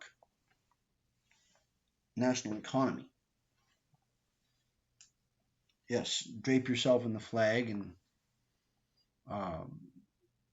that's the, proudly nationalistic Conservative Party.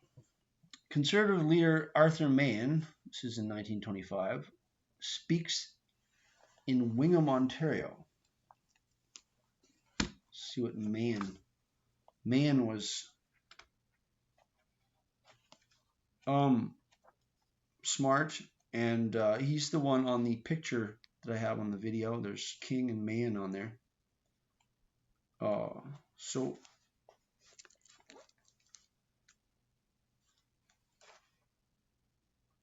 this is Mahan in Wingham, Ontario, 1925 election campaign. Quote, it is the proposal of the Conservative Party that we pin our faith to a self-reliant and unmistakable protective policy on behalf of the whole country, to put into effect a, quote, Canada First policy in every sphere of our agricultural and commercial life.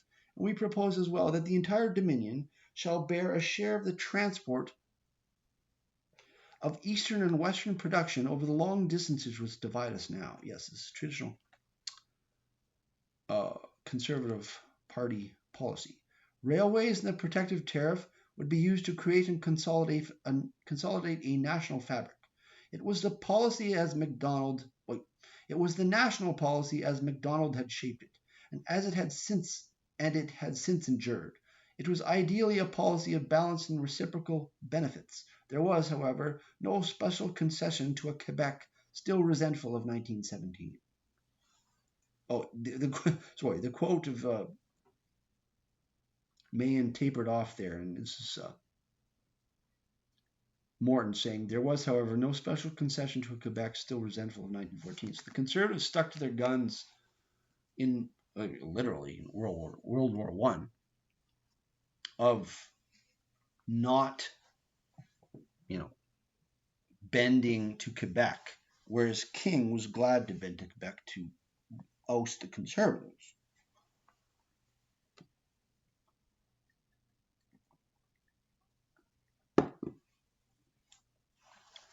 King had shown himself throughout previous parliamentary session as a party man, a liberal kingpin unwilling to brook compromise with the Progressives. The Alberta Progressives had no problem just causing trouble, but the Manitoba Progressives had a sense of broadening the movement and thus put a brave face on what would be another minority party opposition session, zero chance of forming government. The Progressives ran, quote, this is election 1925, as groups of independents, scarcely to be termed a party. Oh, wonderful. The Progressive, quote, manifesto of 1925, published in the Grain Growers Guide. Yes, so this shows that the Grain Growers was a private association across all of the prairie provinces. It was very influential. So it was published in the Grain Growers Guide, the newspaper of the grain growers. Claimed that the two old parties were, quote, reactionary, and that the Progressives desired, quote, the rebirth of real liberalism in Canada.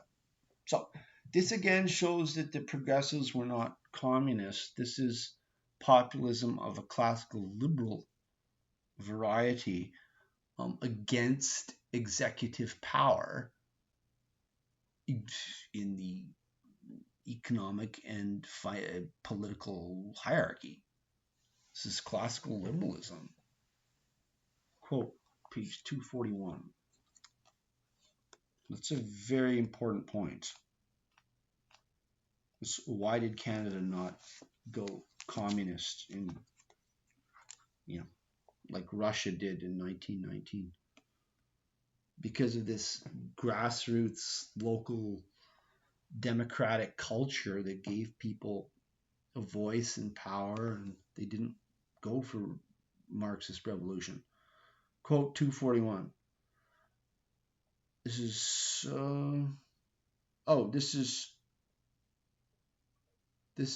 Robert Fork of Manitoba speaking at the Winnipeg Convention. Wait.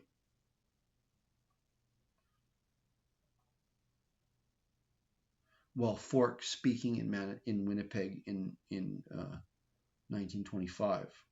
Fork says, a strong progressive group in the next parliament, consisting of members fearless and outspoken in advocacy of progressive principles and careless of the continuance of moribund political parties and of the maintenance in office of particular ministers, would exercise a salutary influence upon Canadian public life, and that in the immediate need of the country, and that is the immediate need of the country, the absorption of the progressives in the Liberal Party, whether in or out of office, and under whatever guise affected, would postpone for a generation the attainment of necessary reforms, and the reshaping of our national policies and the infusion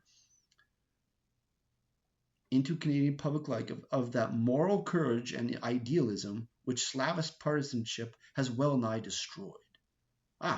Them's is fighting words from the Manitoba progressives, showing that they are not going to be, supinely roped into the Liberal Party.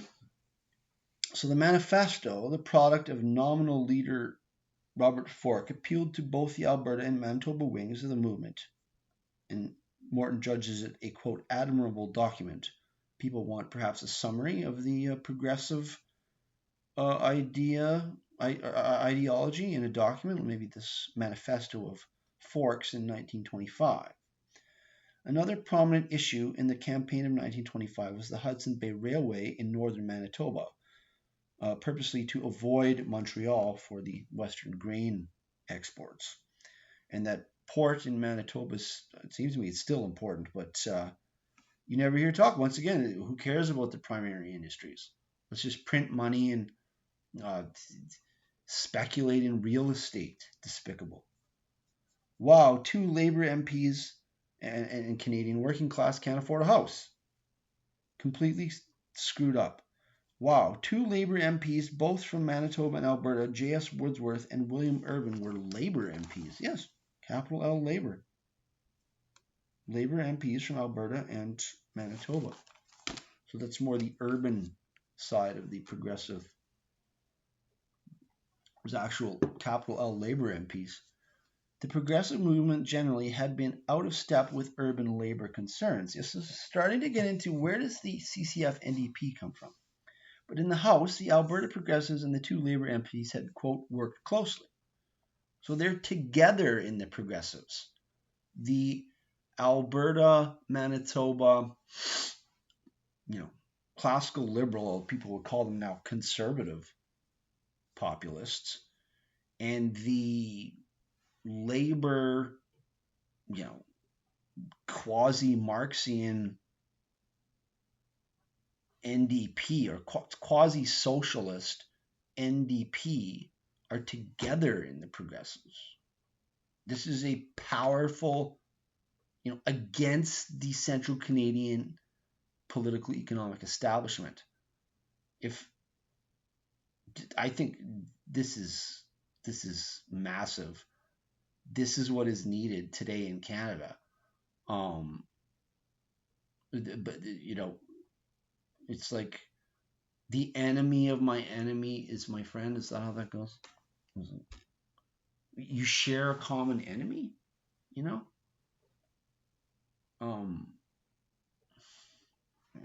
that might be crude but it's just factual, I mean, it's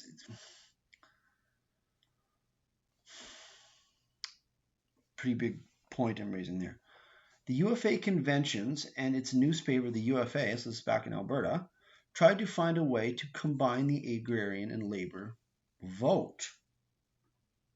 At a speech in Lethbridge, Wisewood cordially greeted labor representatives and declared the UFA's desire to cooperate.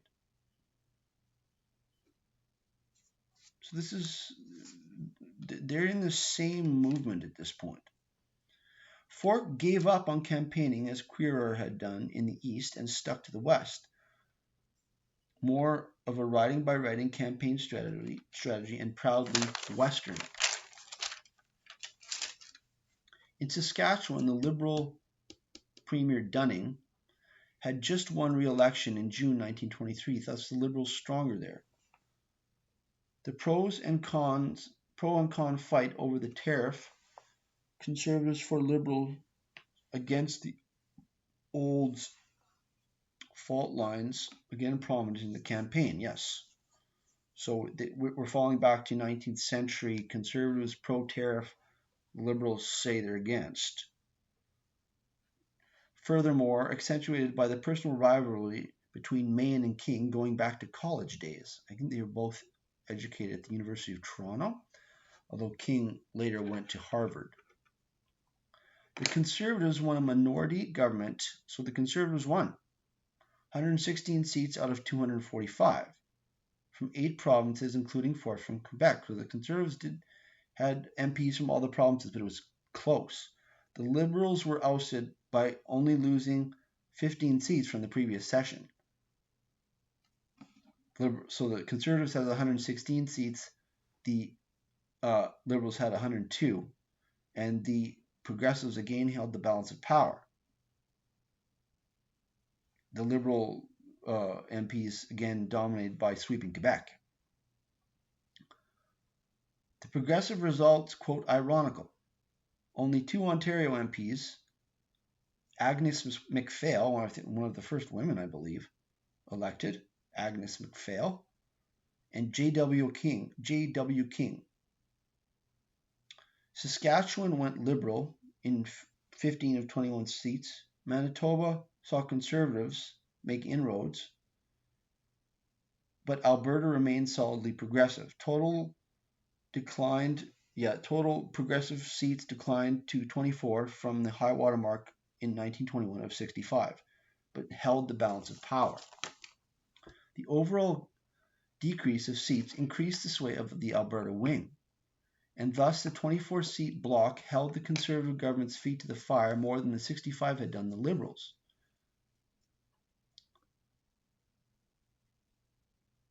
So this once again shows that the Progressives were classically liberal to a large extent, is that their nickname was, quote, the Liberals in a hurry. That's on page 247 of Morton. This inclines one to see agrarian Western progressivism as individual rights classical liberalism on steroids, but would have seen the Liberal Party as having become establishment. King lost his seat in the 1925 election, thus ran again in Prince Albert, Saskatchewan. Wow, incredible complexity determining whether the Liberals or Conservatives government depended on individual progressive MPs holding the balance of power. So this gets into the constitutional crisis of 1926. Now, it took me a while to understand what was going on here, but apparently the Governor General,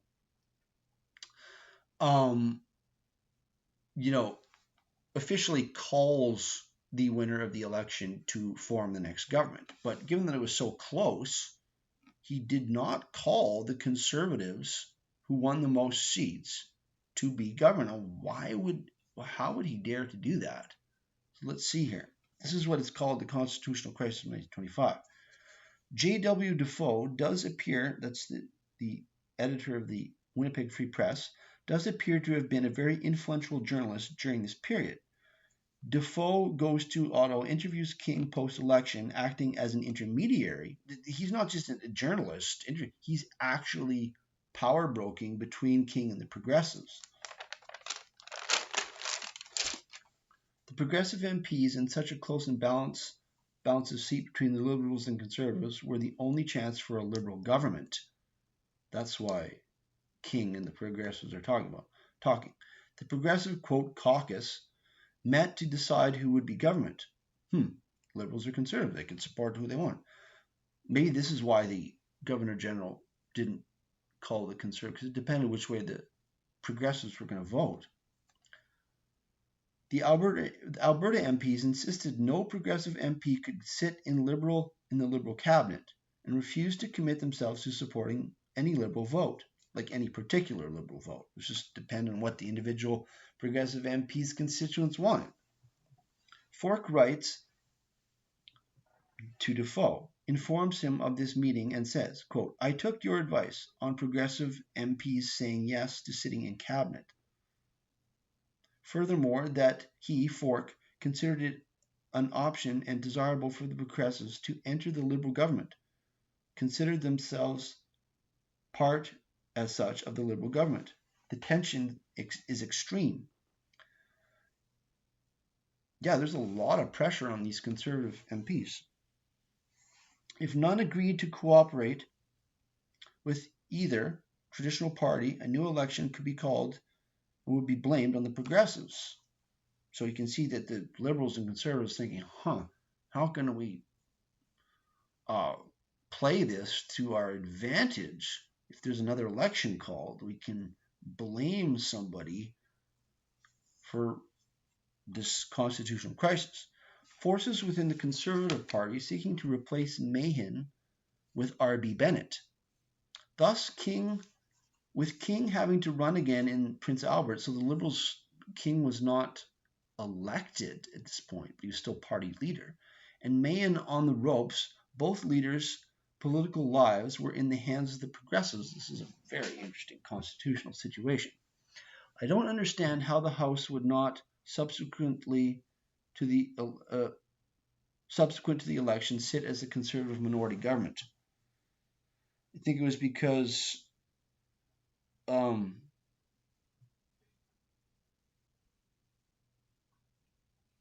Governor General was holding it up for whatever reason.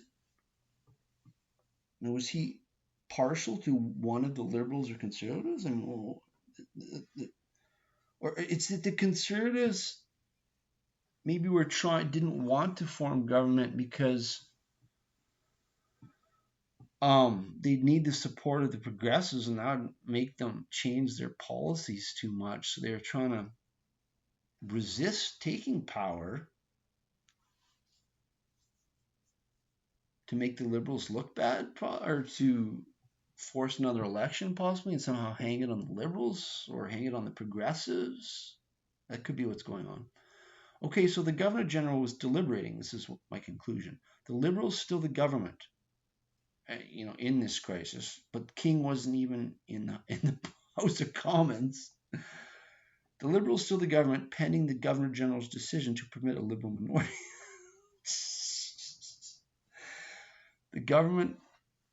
But the Liberal government only with Progressive support. Morton calls Defoe, quote, the shrewdest political observer of the day, unquote. They are both from Manitoba, though, so maybe a little back scratching there. Mahan also appears to have been stalling, not accepting a Governor General's offer for him to form government, hoping to force another election in which he could blame both the Liberals and the Progressives for having refused to accept the mandate given the Conservatives. The conclusion of Morton is that under such pressure, not only the character of the Canadian Federation, but the entire empire post-World War I being affected? What? The adherence of the Progressives to strictly constituency mandates, quote, seemed hardly adequate. Okay, so they're throwing all of the pressure on the Progressive MPs, but they were the kingmakers, so no pun intended. So he's saying the whole fate of the British Empire is in the balance, is weighing in the balance of the decision of these Progressive MPs. Well, I guess the policies of the Canadian federal government could be influential in the continuance of the empire. Very contentious time. So it appears the Governor General allowed the Liberals, though they had won less seats than the Conservatives, to continue as government with tentative vote-by-vote Progressive support. That's, I guess, what the Governor General decided on, at least temporarily here. Progressive MP W.T. Lucas calls it, quote, the progressive movement in the House, not a party. Yes, interesting. He doesn't call it, this MP, progressive MP, doesn't call it a party, calls it a movement in the House of Commons. June 15, 1926, he says that. Great statement that in there by Lucas on constituent picked candidates, not the party machine picked candidate. Yes. Finally, King felt the pressure too much and asked the Governor General to call another election, despite not losing a vote of confidence. Okay, that's how this constitutional crisis ended. Wow, but the Governor General refused. Okay, it's not. Oh, what's unbelievable? Okay, so the Governor General refused to call an election on King's request and called for Mahon and the Conservatives to form a government. So there was an idea, probably custom, that the Crown could call on two or more groups to form government, not necessarily the party with the most seats. Very interesting. Wood used the word partyism. Yes, Henry Wise Wood, in a negative connotation. Partyism. Perhaps this should return to the lexicon. Quebec controlled the Liberal Party clear from the inclusion in the bill transferring control of natural resources to Alberta, the inclusion of a clause guaranteeing separate French, Catholic, and English schools. That's later in the 1930s, but yeah, that's the Liberals had to sweep Quebec to stay in power. But it got into playing the anti-conservative, anti-British card, and stoking up the resentment from World War I. UFA Premier in Alberta, Brownlee, objected to this clause. Yes.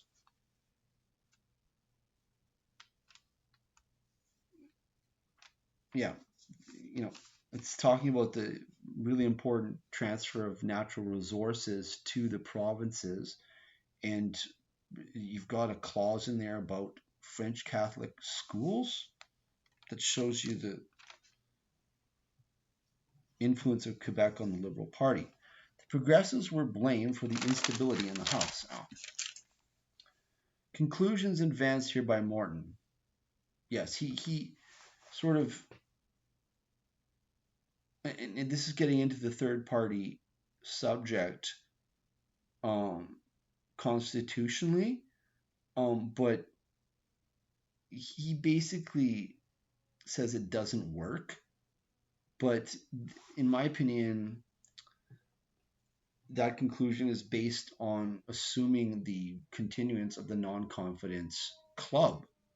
If they would just allow the majority party and the two large traditional parties to just allow their MPs to vote the way their constituents want and not take every vote as a vote of confidence unless explicitly voted in a separate subsequent vote, then this having to call an election if you lose a vote, see, they're just using it as a means to continue the control of the House of Commons by the Prime Minister, who's always in backroom discussions with the Governor General.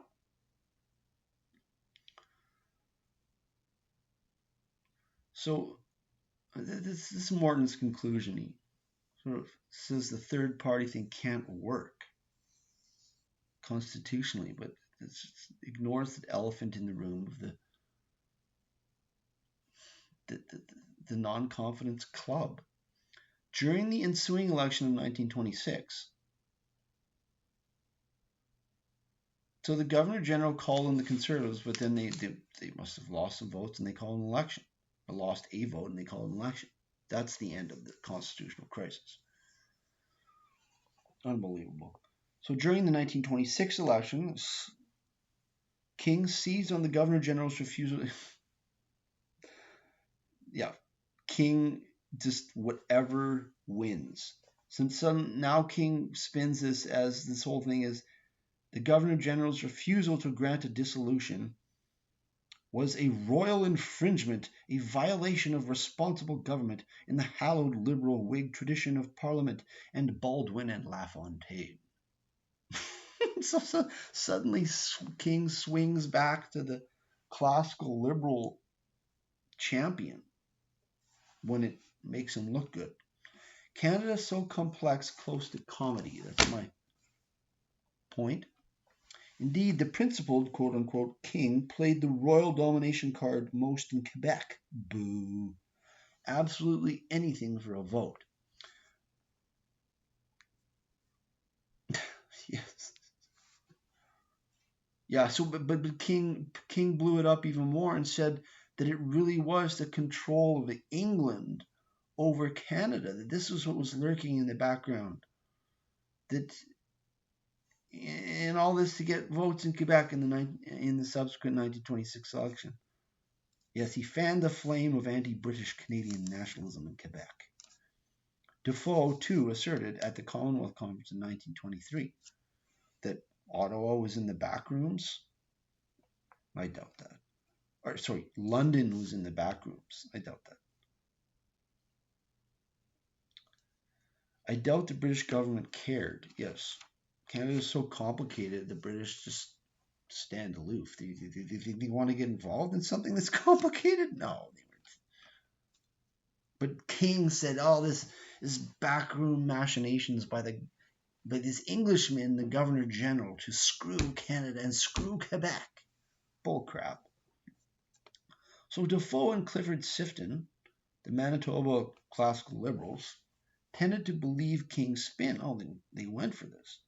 They demonstrated this here and in support of the League of Nations. Yes, the Empire was the boogeyman. And we have to go to, I guess the liberals liked the United Nation or the League of Nations because it could allow them to throw the Empire under the bus. Wow. I can't believe this.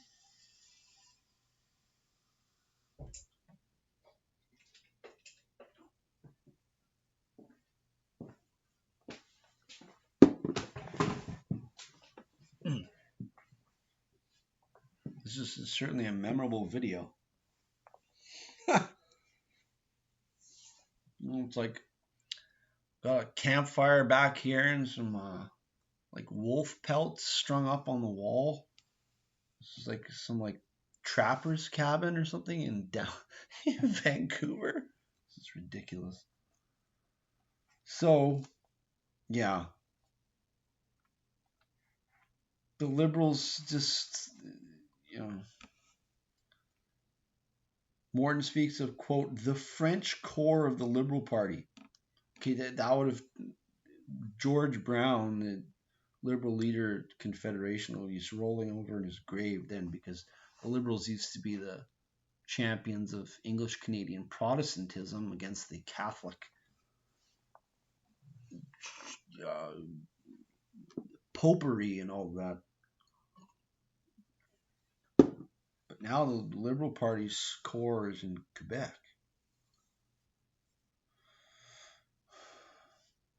J.A. Stevens, writing in the Canadian Forum, December 1924, page 75, speaks of, quote, the British nation, unquote, meaning the empire. So that's the other extreme to King. Who was J.A. Stevenson? I'll have to Google that.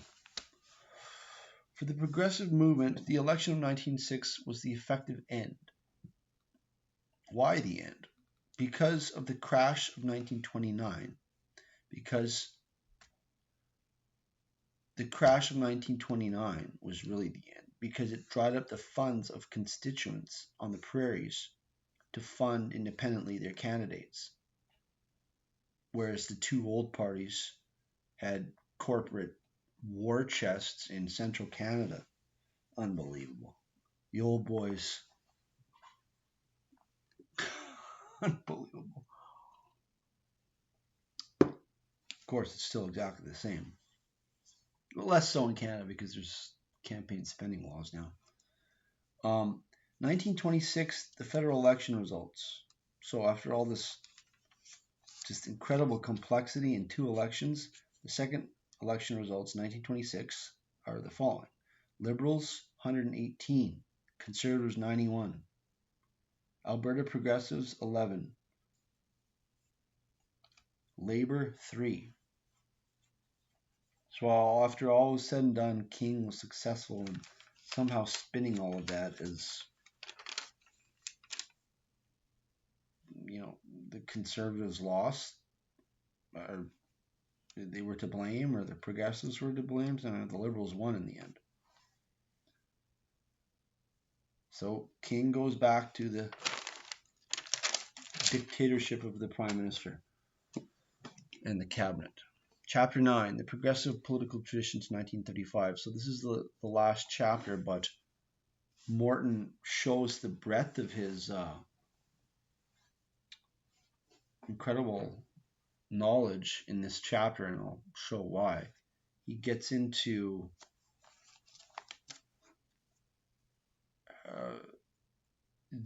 this progressive movement as a, did it become a permanent part of Canadian political culture, particularly in Western Canada? So let's see this. So Morton says the Progressive Party, quote, came to an end with the election of 1926. That's not technically true, but they were reduced from their high point in the 1921 election, certainly. Morton also makes the cryptic statement that subsequently, during the rest of the 1920s, the country ignored, quote, the disintegration of the constitutional structure of the Federation, unquote, in 1925. So all that constitutional crisis, people just wanted to forget it once it was over.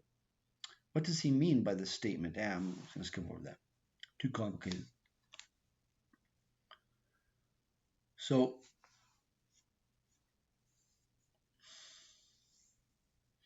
yes, he seems to blame the Progressives voting more independently for that whole crisis. Once again, that's only if you consider the non-confidence tradition to be in effect, or the abuse of it in its effect. I'm not saying there shouldn't be non-confidence votes. If the government loses an express non-confidence vote, it should have to call an election. But to treat every vote like that so that there's no debate in the House of Commons is dictatorial. It's just ridiculous. It's been going on for 100 years. I don't know if any prime minister since has allowed this, but I do know Sir John A. Macdonald did.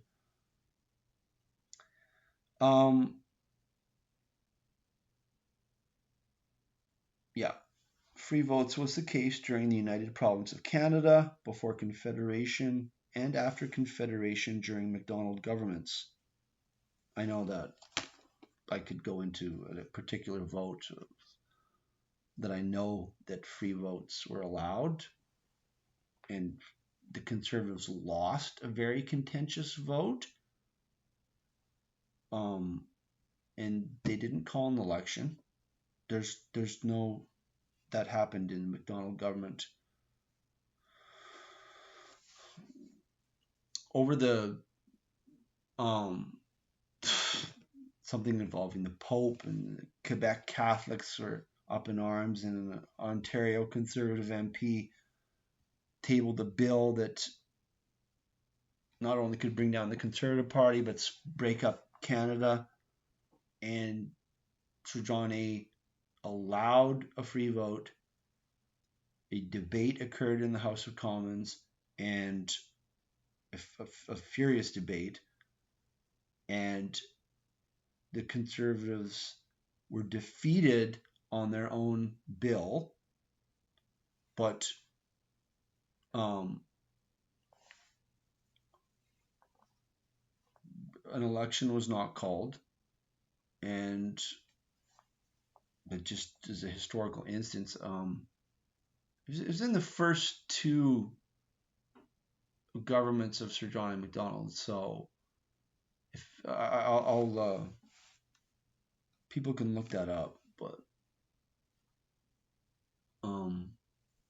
so the Pope said something about, or maybe he published one of his bulls or whatever, saying that the Canadian government had to do something And then this Ontario Protestant MP got up and tabled a bill saying the Pope doesn't have the jurisdiction to tell us to do anything. And then the Catholics in Quebec were, oh, this is a huge crisis. So this is a historical fact that I'm talking about that demonstrates that in Canada there was free votes under the Macdonald governments, but not under King. And certainly not under recent prime ministers. Furthermore, yes, anyways, Morton writes of, quote, the North American idealism, which both Canadian and American progressivism embodied. Yes, this is a positive thing. This isn't a Marxist revolutionary sentiment of tearing down the country. It's we want our individual democratic rights to keep Canada a democracy. It's not Marxist. Morton's summary of the Canadian progressive movement. Two transient temporal grievances here are listed, ignores the insight it had into the abuse of the party system. Yes, him summarizing it as transient temporary grievances ignores the insight that the progressive movement had into the abuse of the party system. He lists grievances being the tariff, post-war inflation, the ending of price controls, and the capping of freight rates. No, it was a more fundamental movement about the two-party uniparty. He argues Wisewood's doctrine of industry representation in legislatures. Yeah, that was certainly a big idea. Progressivism was not dead in Western Canada. He says the wheat pools became the new forum, the cooperative companies set up by the individual local people became the new forum for agrarian action, except in Alberta where the UFA was still in government and the United Farmers of Manitoba were still in government. So I don't know what he's talking about there. In Saskatchewan, certainly, the wheat pools, the cooperative wheat pools became sort of the focus. So in this chapter, he's sort of characterizing it as a post-mortem. Pivotally, Morton returns to the watershed of the defeat of Alberta Progressive MP William Irvin's motion in 1923, that the loss of a vote should not force an election, rather should entail a subsequent vote to clarify if the loss was a vote of confidence. Watershed not approached again until the 1990s, when the Reform Party, 70 years later, was all about that specific first thing. Same thing, Reform Party was about the exact same thing. My father, Preston Manning, said that at hundreds of events all across Canada, thousands of events, the first thing a Reform Party government would do would stand up in the House of Commons and table a motion saying that the non-confidence tradition, unless followed by a subsequent specific vote of non-confidence, is null and void, thus allowing free votes in the House of Commons, debate, individual MPs voting the way their constituents wants, democracy. But of course, it was shelved by Harper and the subsequent Conservative Party. He attributes much to the, quote, he attributes much to the wiliness of Mackenzie King in seeking to subsume progressivism within the Liberal Party. But the Progressive Party didn't die. Rather, he calls the third parties of the 1930s, and I can say the later Reform Party of the 1980s and 90s and 2000s, the phoenix that rose from the ashes. So, he's saying there was a permanent populist political tradition established in Western Canada, at least. That this is not just a flash in the pan. This has become something that's permanent, keeps coming up. Fork became the Minister of Immigration in King's Liberal government. The Manitoba Progressives sat eventually indiscriminately in the Liberal backbenches and submitted to the Liberal Party whip. He grants that there was a uniparty and that it persisted, but grouping Canadian parties into two groups, the Progressives and Reactionaries. Unquote. The uniparty thus was essentially reactionary, not wanting this political, economic power to change or move from out of central Canada, not wanting the Confidence Club to be touched. The UFA MPs stubbornly persisted as an independent. The United Farmers of Alberta MPs stubbornly persisted. They did not sit in the Liberal caucus. Persisted as independent forces in the House. This is the age of the great boom of the 1920s. The UFA group saw the submission of the Manitoba Progressives to the Liberal Party as betrayal brought about, quote, betrayal brought about by intellectual blunders and moral softness.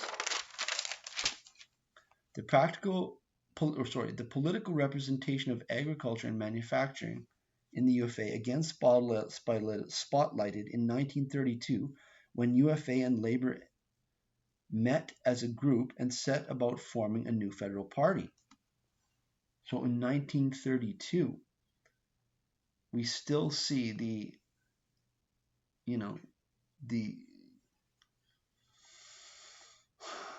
small government populism and the unionist or the union urban labor progressives still in the same group, 1932. In Manitoba, this is before the CCF NDP had split off. In Manitoba, the agricultural and urban labor votes were kept apart by the memory of the violent uprising of 1919 Winnipeg General Strike. Thus, agrarian populism demonstrated to be libertarian and conservative in the sense, like what we now would call conservative, but then would be more classical liberal, in the sense of respecting the rule of law and eschewing Marxian revolution, non-socialist. It appears that consultations between UFA and Labour MPs saw the formation of the Dominion Labour Party. So they actually formed another third party called the Dominion Labour Party, running candidates in Edmonton and Calgary. This is a forgotten chapter. So the progressive movement still is one. The CCF NDP has not been founded yet, and they are running candidates together in Edmonton and Calgary. Furthermore, Morton posits that such a party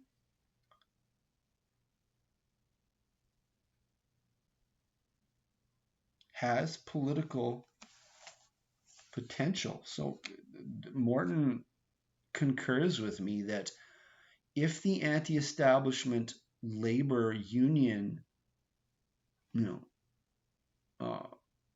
people can get on the same anti-establishment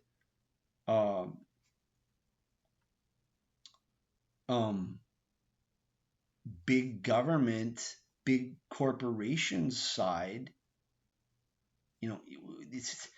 nowadays we would say this is the Trump populists and the Bernie Sanders populists. I refuse to use the term left and right because it's politics for dummies.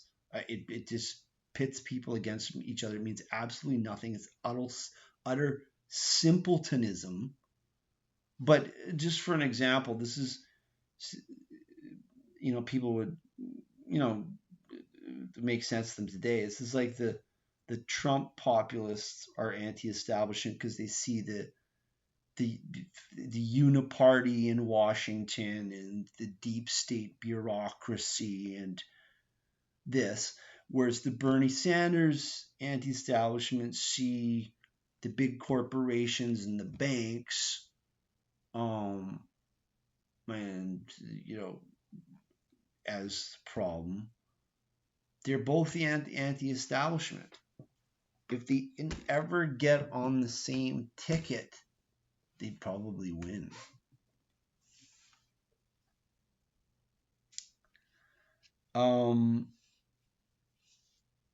And we have to realize that this progressive movement was in power in uh, certainly like 3 of the Western provinces. So it was in power. It wasn't a peripheral. It peaked at 65 MPs in Ottawa, but it never cracked central Canada or the Maritimes, but it was in power. So there is actual electoral sense to this anti-establishment ticket. Furthermore, UFA MP Robert Gardner succeeded the old philosopher Wisewood as leader of the UFA. Thus, the UFA was certainly a provincial and federal force. Yes, a federal MP succeeded to the leadership of the UFA, although Wood was more of a philosophical leader. In the Union of Manufacturing and Agriculture, labor unions, we can see the potential of communism in Western Canada, the hammer and sickle. This is the same groups in society. I'm saying the Bernie Sanders and the Donald Trump populist. It's like you could crudely say that's the hammer and the sickle, respectively. that's not certainly in Western Canada at this time. But they were pro-democracy. They didn't want to literally institute a one communist party and these, suspension of private property. So you can't say they were communist or socialist. But eventually these two split. So, and indeed, the resistance to party politics in Alberta, epitomized by the UFA's extreme libertarianism, meant a central powerful socialist party could not arise in Western Canada or come from progressivism in Alberta. But the climate for a socialist party, or the sufficient lack of hatred for party politics, did exist in Saskatchewan due to the lack of a provincial populist party like the UFA. So this is explaining how the CCF arose in Saskatchewan. In Alberta, the UFA and eventually the Social Credit was filling that space, and it was non-socialist. But in Saskatchewan, the Liberals were still in power, and so there was an opportunity. So in this climate in Saskatchewan, we're seated the germ of the NDP. Chronologically, first the United Farmers of Canada Saskatchewan sections. This is getting into the history of the CCF and NDP. Started with the local, agrarian meetings or, chapters of the United Farmers of Canada Saskatchewan section in 1929. So the United Farmers of Canada Saskatchewan section having a central offices for the party being banned in Alberta by the UFA. But the United Farmers of Canada Saskatchewan section agitated for a convention in Calgary in 1932 to rename itself the Socialist Party. But at the convention, the veiled name was adopted of, quote, the Cooperative Commonwealth Federation, which was renamed the New Democratic Party, the NDP, in 1961. Wisewood, having finally been replaced by Gardner, was pivotal in the UFA finally caving to its decentralized philosophical core. Yeah, that's the essential difference between these two wings of the progressive movement, is that the UFA and the Social Credit were decentralized to local private organizations like these cooperatives or local agricultural societies or whatever, and lack of party organization to the extent of not even having a party office or party leader. Whereas the CCF went more in the socialist one party or the party, being a good thing. So this is centralized. This is socialist, communist,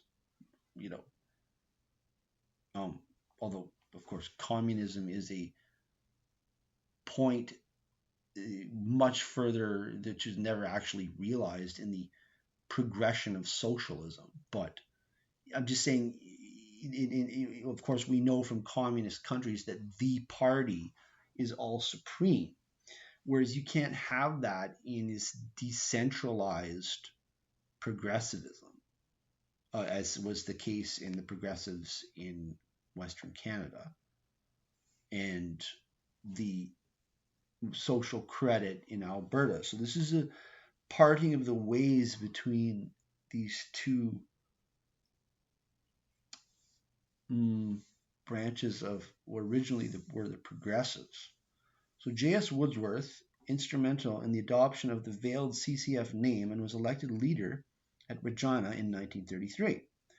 Yes, Wordsworth, J.S. Wordsworth, first leader of the CCF,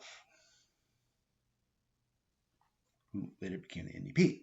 The leadership of Wordsworth further removed the rural constituencies in Saskatchewan, Alberta from leadership in the new party, the CCF, because Wordsworth is from Winnipeg, I think.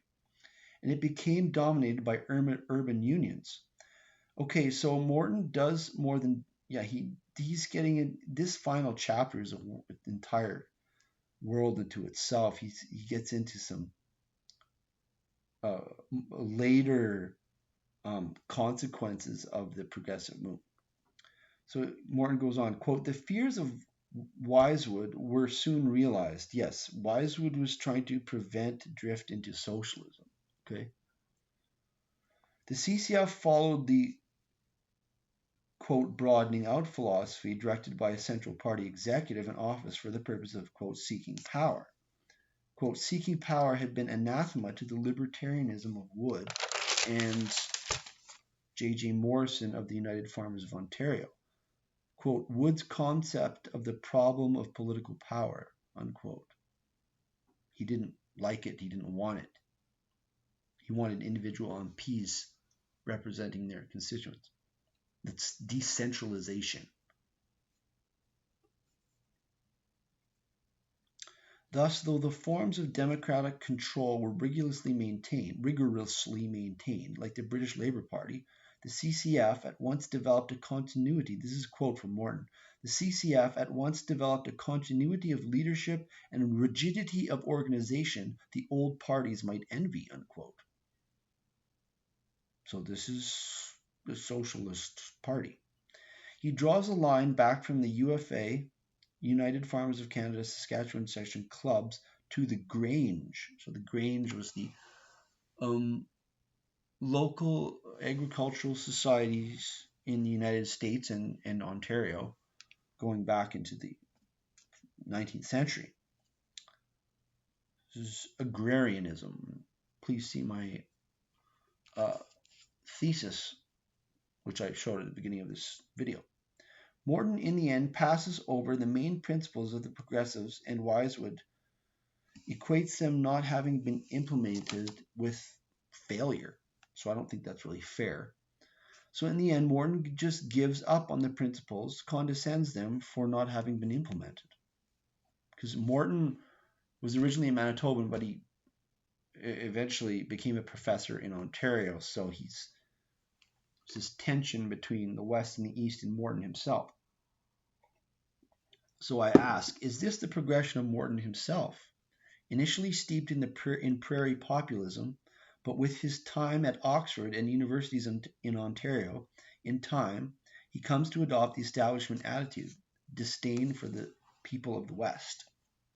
In Alberta, the UFA drifted with the retirement of Wood into the arms of the Saskatchewan CCF. But as soon as the people of Alberta realized this, they obliterated any association with socialism by sweeping social credit into power. So that explains the sudden swing of Alberta away from the UFA to the social credit. He calls social credit a, quote, lawful heir and successor of the UFA in the Wisewood conception and of the progressive movement, unquote. That's an important bridge there from the 1920s to the 1930s. But he does not say this of the CCF. This quote lends the weighty as concluded establishment nod of an extremely qualified academic historian to the lineage and legitimacy of the social credit. Yes, social credit's been, people just know nothing of the actual history now. They don't read the primary sources, so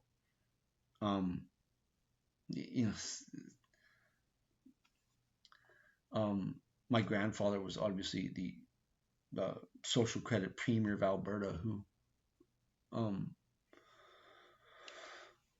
was involved in all those early elections, and was another populist movement, like he says, in the line of the progressives.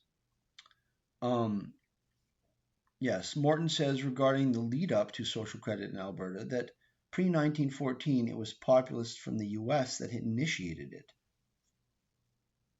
Oh, social credit. But we saw the social credit theorist Douglas already talking to banking committees of the House of Commons in the early 1920s.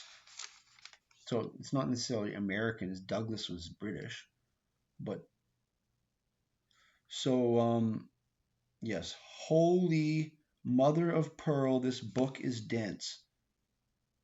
Took me like an hour to get through 2 pages in my notes here. Morton insinuates, no doubt factually, that the mortgages on prairie farms were held by banks in Montreal and Toronto. He's getting into the social credit movement here. He has consistently referred to, as he states explicitly here, quote, that curious heightening in Alberta of all the characteristics of the frontier West, unquote. Take that as a compliment. Hopefully it's still true today, and if we can fend off the this Alberta manifestation of Mondani,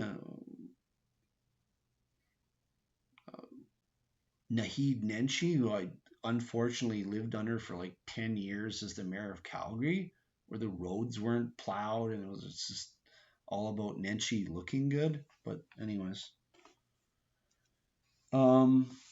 he relates the stunning statement that, quote, those who fought in both the provincial Alberta campaigns of 1921 and 1935, the social credit election, declared that the popular frenzy of 1921 or the popular frenzy of 1935 was less than the frenzy of 1921.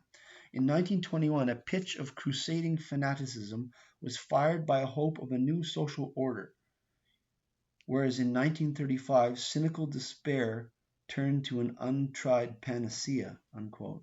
Amazing comparison of those two elections. But just cynical despair in 1935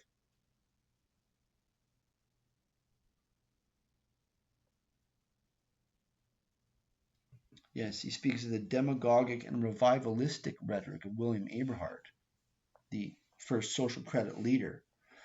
And I note one major difference between this Western Canadian populism and, for example, what became the revolution in Russia, which turned to socialism, was that in Canada, as in the United States, the populism had a strong Protestant,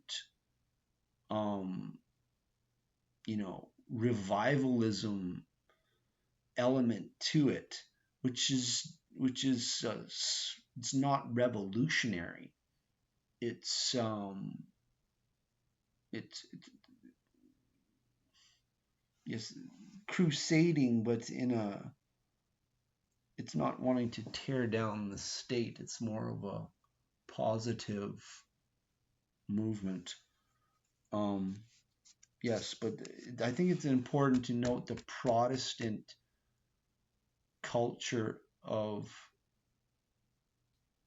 the progressive movement. That explains a lot and how it differs from communism. It's a revolutionary movement, but it's not communist. Morton continues, positing that the rise of social credit in the CCF, unlike the UFA and the Progressives, was a class movement in Canadian politics. Whereas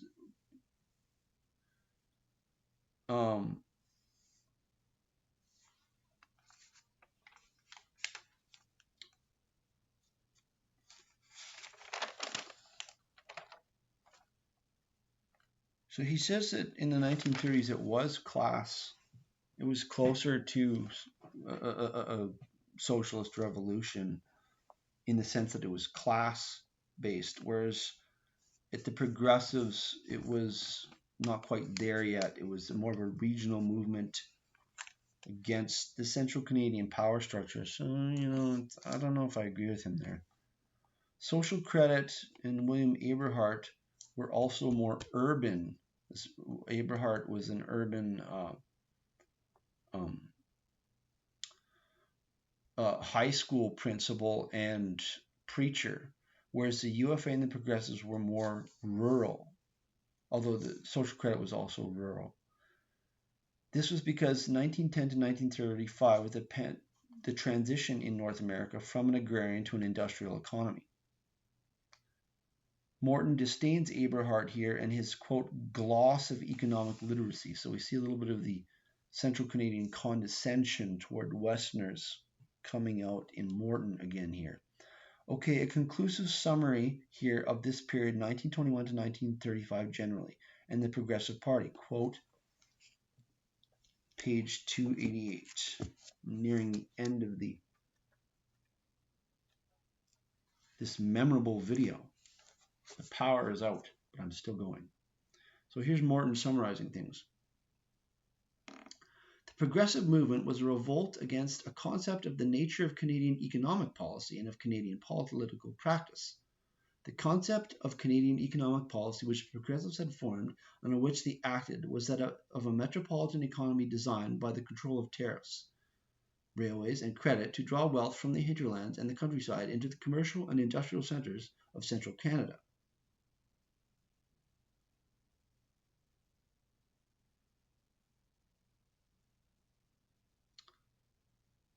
Yeah, that's how they saw Canada at that time, which it certainly was.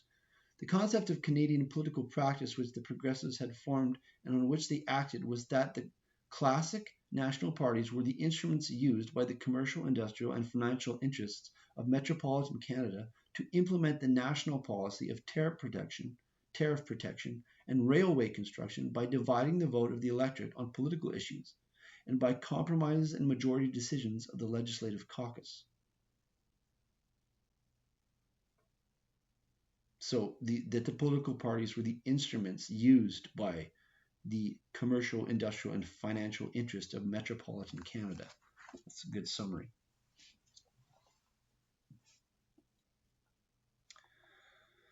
So what takeaways can we draw from this summary and this monumental book in Western Canadian political history? I advance. 1.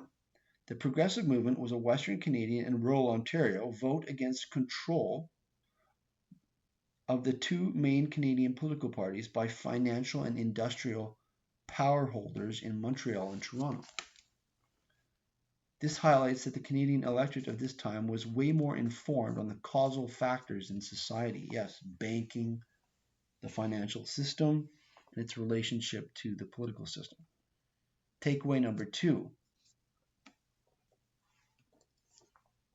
Another quote from the end here.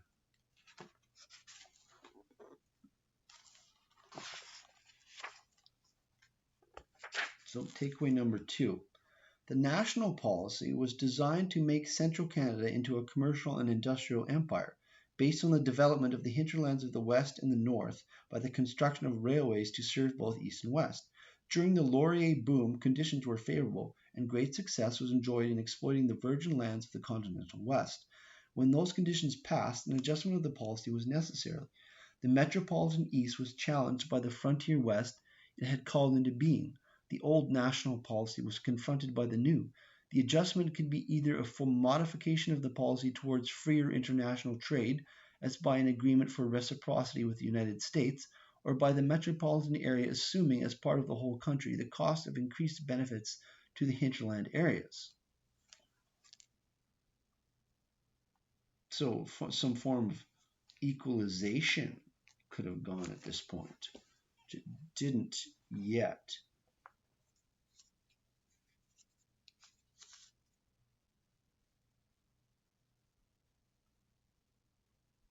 Yes, it was just to force a change in the domination of central Canada that the farmers took political action in 1919. Federally, after 1926, the agrarian voters of the West mostly returned to the Liberal Party or turned into developing the clout of the cooperative companies of the wheat pools. But resentment of the federal Liberal Party in Alberta and with former conservative voters everywhere maintained the UFA in Alberta and the conviction that the national policy was controlled by metropolitan Montreal and Toronto elites to the detriment of the West and rural voters. So takeaway number 3, did the progressive movement succeed? Morton first highlights economic effects of the movement. Yes, it succeeded by forcing the railways to restore caps on shipping rates, and by forcing the railways to build the Hudson Bay Railway and numerous branch lines. Thus, quote, if national politics were a struggle for sectional benefits, however, the progressives had won a measure of success, forcing the Liberals to pause tariff increases and ultimately freer trade. Quote, their electoral success of 1920 checked the swing towards economic nationalism. Secondly, he highlights its political effects. Morton highlights that both the Manitoba and Alberta progressives were in revolt, quote, against the traditional parties as the instruments of the beneficiaries of the metropolitan economy. He dates the turn of the Liberal Party away from classical liberal free trade to being, quote, indistinguishable proponents of the national policy, further back than King to Laurier in 1896. He agrees with the progressives, concludes that after 1896, the beneficiaries, the Eastern bankers and corporate interests, and both main parties were indistinguishable. They acted through the caucus, the party-managed nominating structure, and the distribution of campaign slush funds. By using, quote, they for the Liberals and Conservatives, Morton concludes there was a uniparty. That's significant. That was the instrument of, quote, the beneficiaries of the metropolitan economy. So on that central point, Morton agrees with the progressives. Quote, it was these 3 focal points of party government at which the progressives struck. Yeah, the control of the prime minister over votes in the House, the party-managed nominating structure, and the distribution of campaign funds. Those are the 3 things that progressives struck at. Quote, that sovereignty / power, I put, had passed from the legislature to the majority, read prime minister, in cabinet they recognized. But moreover, increasingly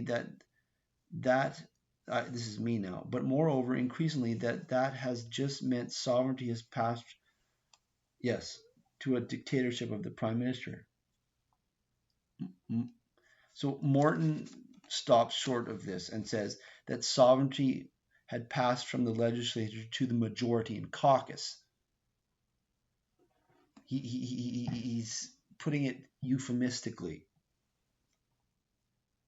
Oh boy, this is down to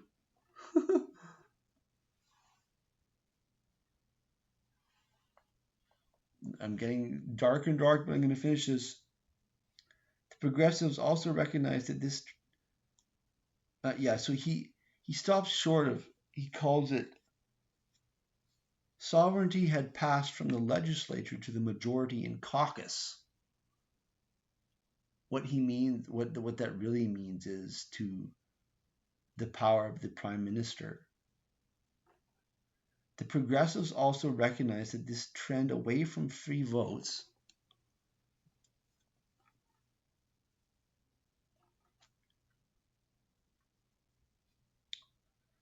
to sovereignty gripped by the prime minister, because the ruling party often had the most of its support from either Quebec or Ontario, meant government policy benefited whatever region the majority of the cabinet, and more so the prime minister, was from. This is really important factors in Canadian democracy, or lack thereof. The increased dominance of Quebec and Ontario over the Maritimes and Western Canada. I reiterate the level of discourse at which the Canadian electorate was acting on during this period, the awareness of the causal political factors and economic factors in society is stunning.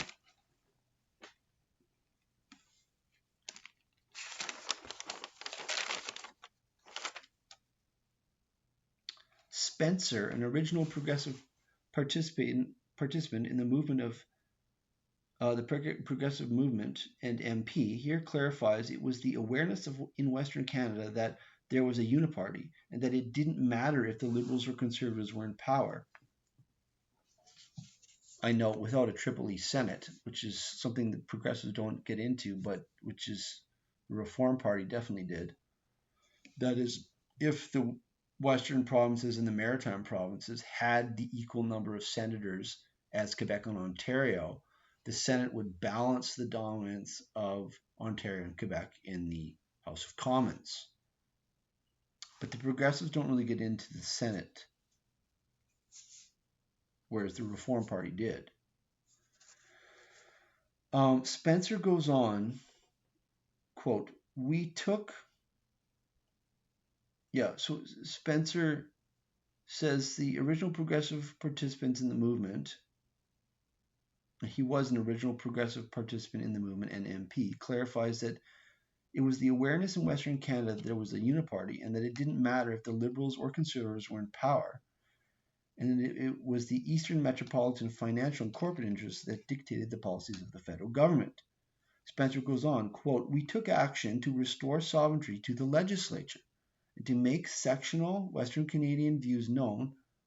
The progressives refused to be bound by decisions taken in caucus. Yes, the prime minister and the cabinet. Because when there's a meeting of the caucus, what that means is the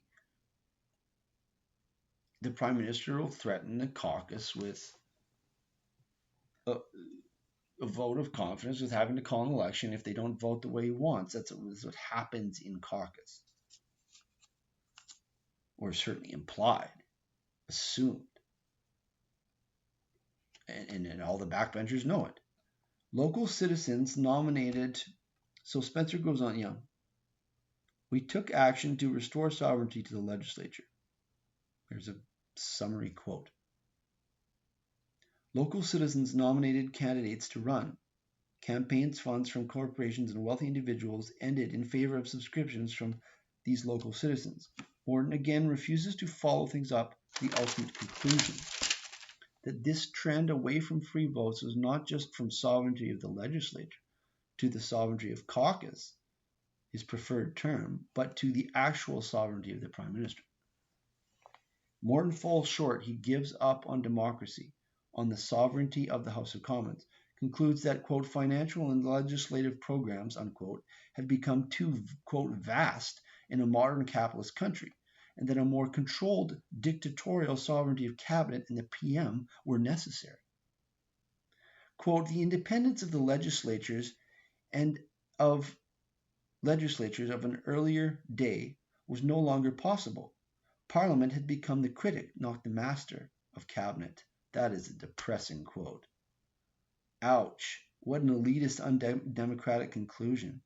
He also slags the populist electorate for having a short time span, but grants that the UFA alone successfully met the standard of longevity and of the persistent heightened attention of the people of Alberta demonstrated that makes the UFA, more so the Social Credit Party and the Reform Party, an example of a successful populist tradition, not just a movement or fad. The Progressives were a revolt against the party system. It failed after 1930, but left its mark. Quote,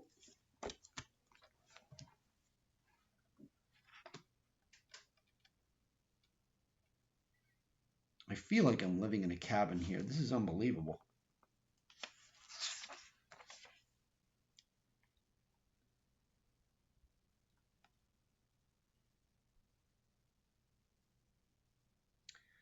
Yet the old order of Macdonald and Laurier, when party affiliation was heredity and party chieftains were almost deified, was not restored.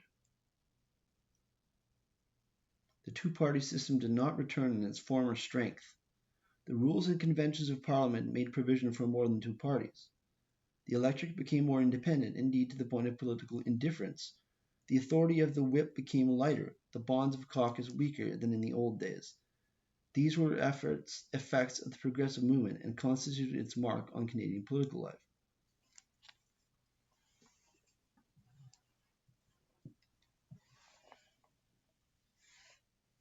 But he's ignoring that there were free votes in the overall power of the parties in society, that whether you were a liberal or conservative, like he says, almost hereditary, was greater in the 19th century. But in terms to specific vote, the ability of free votes in the House, the 19th century was different than this, and certainly later in the 20th century and into the 21st century. Perhaps Morton's acceptance of the long-term decline of the sovereignty of the House of Commons caused by his time of writing, that is, a fear that the progressive and social credit movements could become violent class war along the lines of the communist revolutions in other countries during the 20th century. So that might explain why he's reluctant to endorse social credits or the CCF completely.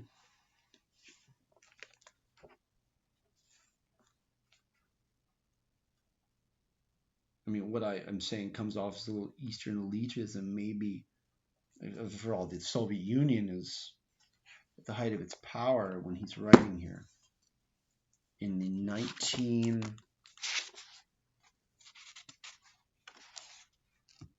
1950.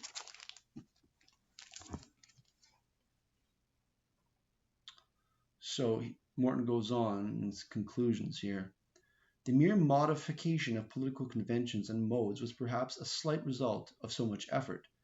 Yet where could the sectional and agrarian revolt have led except to secession or class war, or to an acceptance of the composite party once more, chastened no doubt, but essentially unchanged? A free society is an endless compromise between anarchy and authority, union and secession. To compromise, no doubt, is to corrupt the simplicity of principle, the clarity of policy. But if so, then all politics corrupts, and federal politics, the politics of the vast sectional and communal aggregations, especially so. To this conclusion, all purists, all doctrinaires, all progressives must ultimately come or abstain from power. The logical alternative is Robespierre. He's putting it fairly starkly, but he's saying eventually populist movements have to, settle for making a dent in the two-party system or go all the way to communism. I don't know about that. They could make major dents, at least. Ideally, all the parties would function as letting their members vote the way their constituents want. So this runs up against the grip of the uniparty on power. They don't want to let their MPs vote the way they want. That's not to say it couldn't happen. His sentiments are with Western Canada and the populist resistance to elite control, but he fears communist revolution, or as he says, Robespierre. Morton shows his sympathies are with, in the end, the populist individual when he calls H.F. Gadsby, quote, F.H. Gadsby's book or novel, Sons of the Soil, or sorry, I guess it's F.H. Gadsby is an artist. So Morton dislikes his cartoons mocking the progressives, and he calls Gadsby's work the work of a mocking elitist, quote, of a slick and too clever journalist. So this shows that Morton's Western sympathies are still strong. And I say bravo. Quote, the Progressive Party was a full-blown, this is Morton, quote, the Progressive Party was a full-blown expression of the West's resentment of its colonial status, unquote. Once again, still going on in Canada 100 years later. One Western Canadian cabinet minister in Laurier's cabinet. Must have been one of his later cabinets. Which Laurier cabinet? Morton grants that after 1920, the Uniparty was forced to permit a Western Canadian leader once in a while. This was a major effect of the Progressives. The Progressive movement is short, marked the achievement of political maturity by the West. Quote, this is Morton. The Progressive movement, in short, marked the achievement of political maturity by the West, unquote. The Progressive Party put the thought in the mind of the East that the West would and could resort to independent political action. Yes, that's very important. So I conclude my memorable power outage video by telling a ghost story. By thankfully having finished this incredibly dense but important book for understanding particularly Western Canadian political culture, but also Canadian federal politics. So with that, I bid you all good night.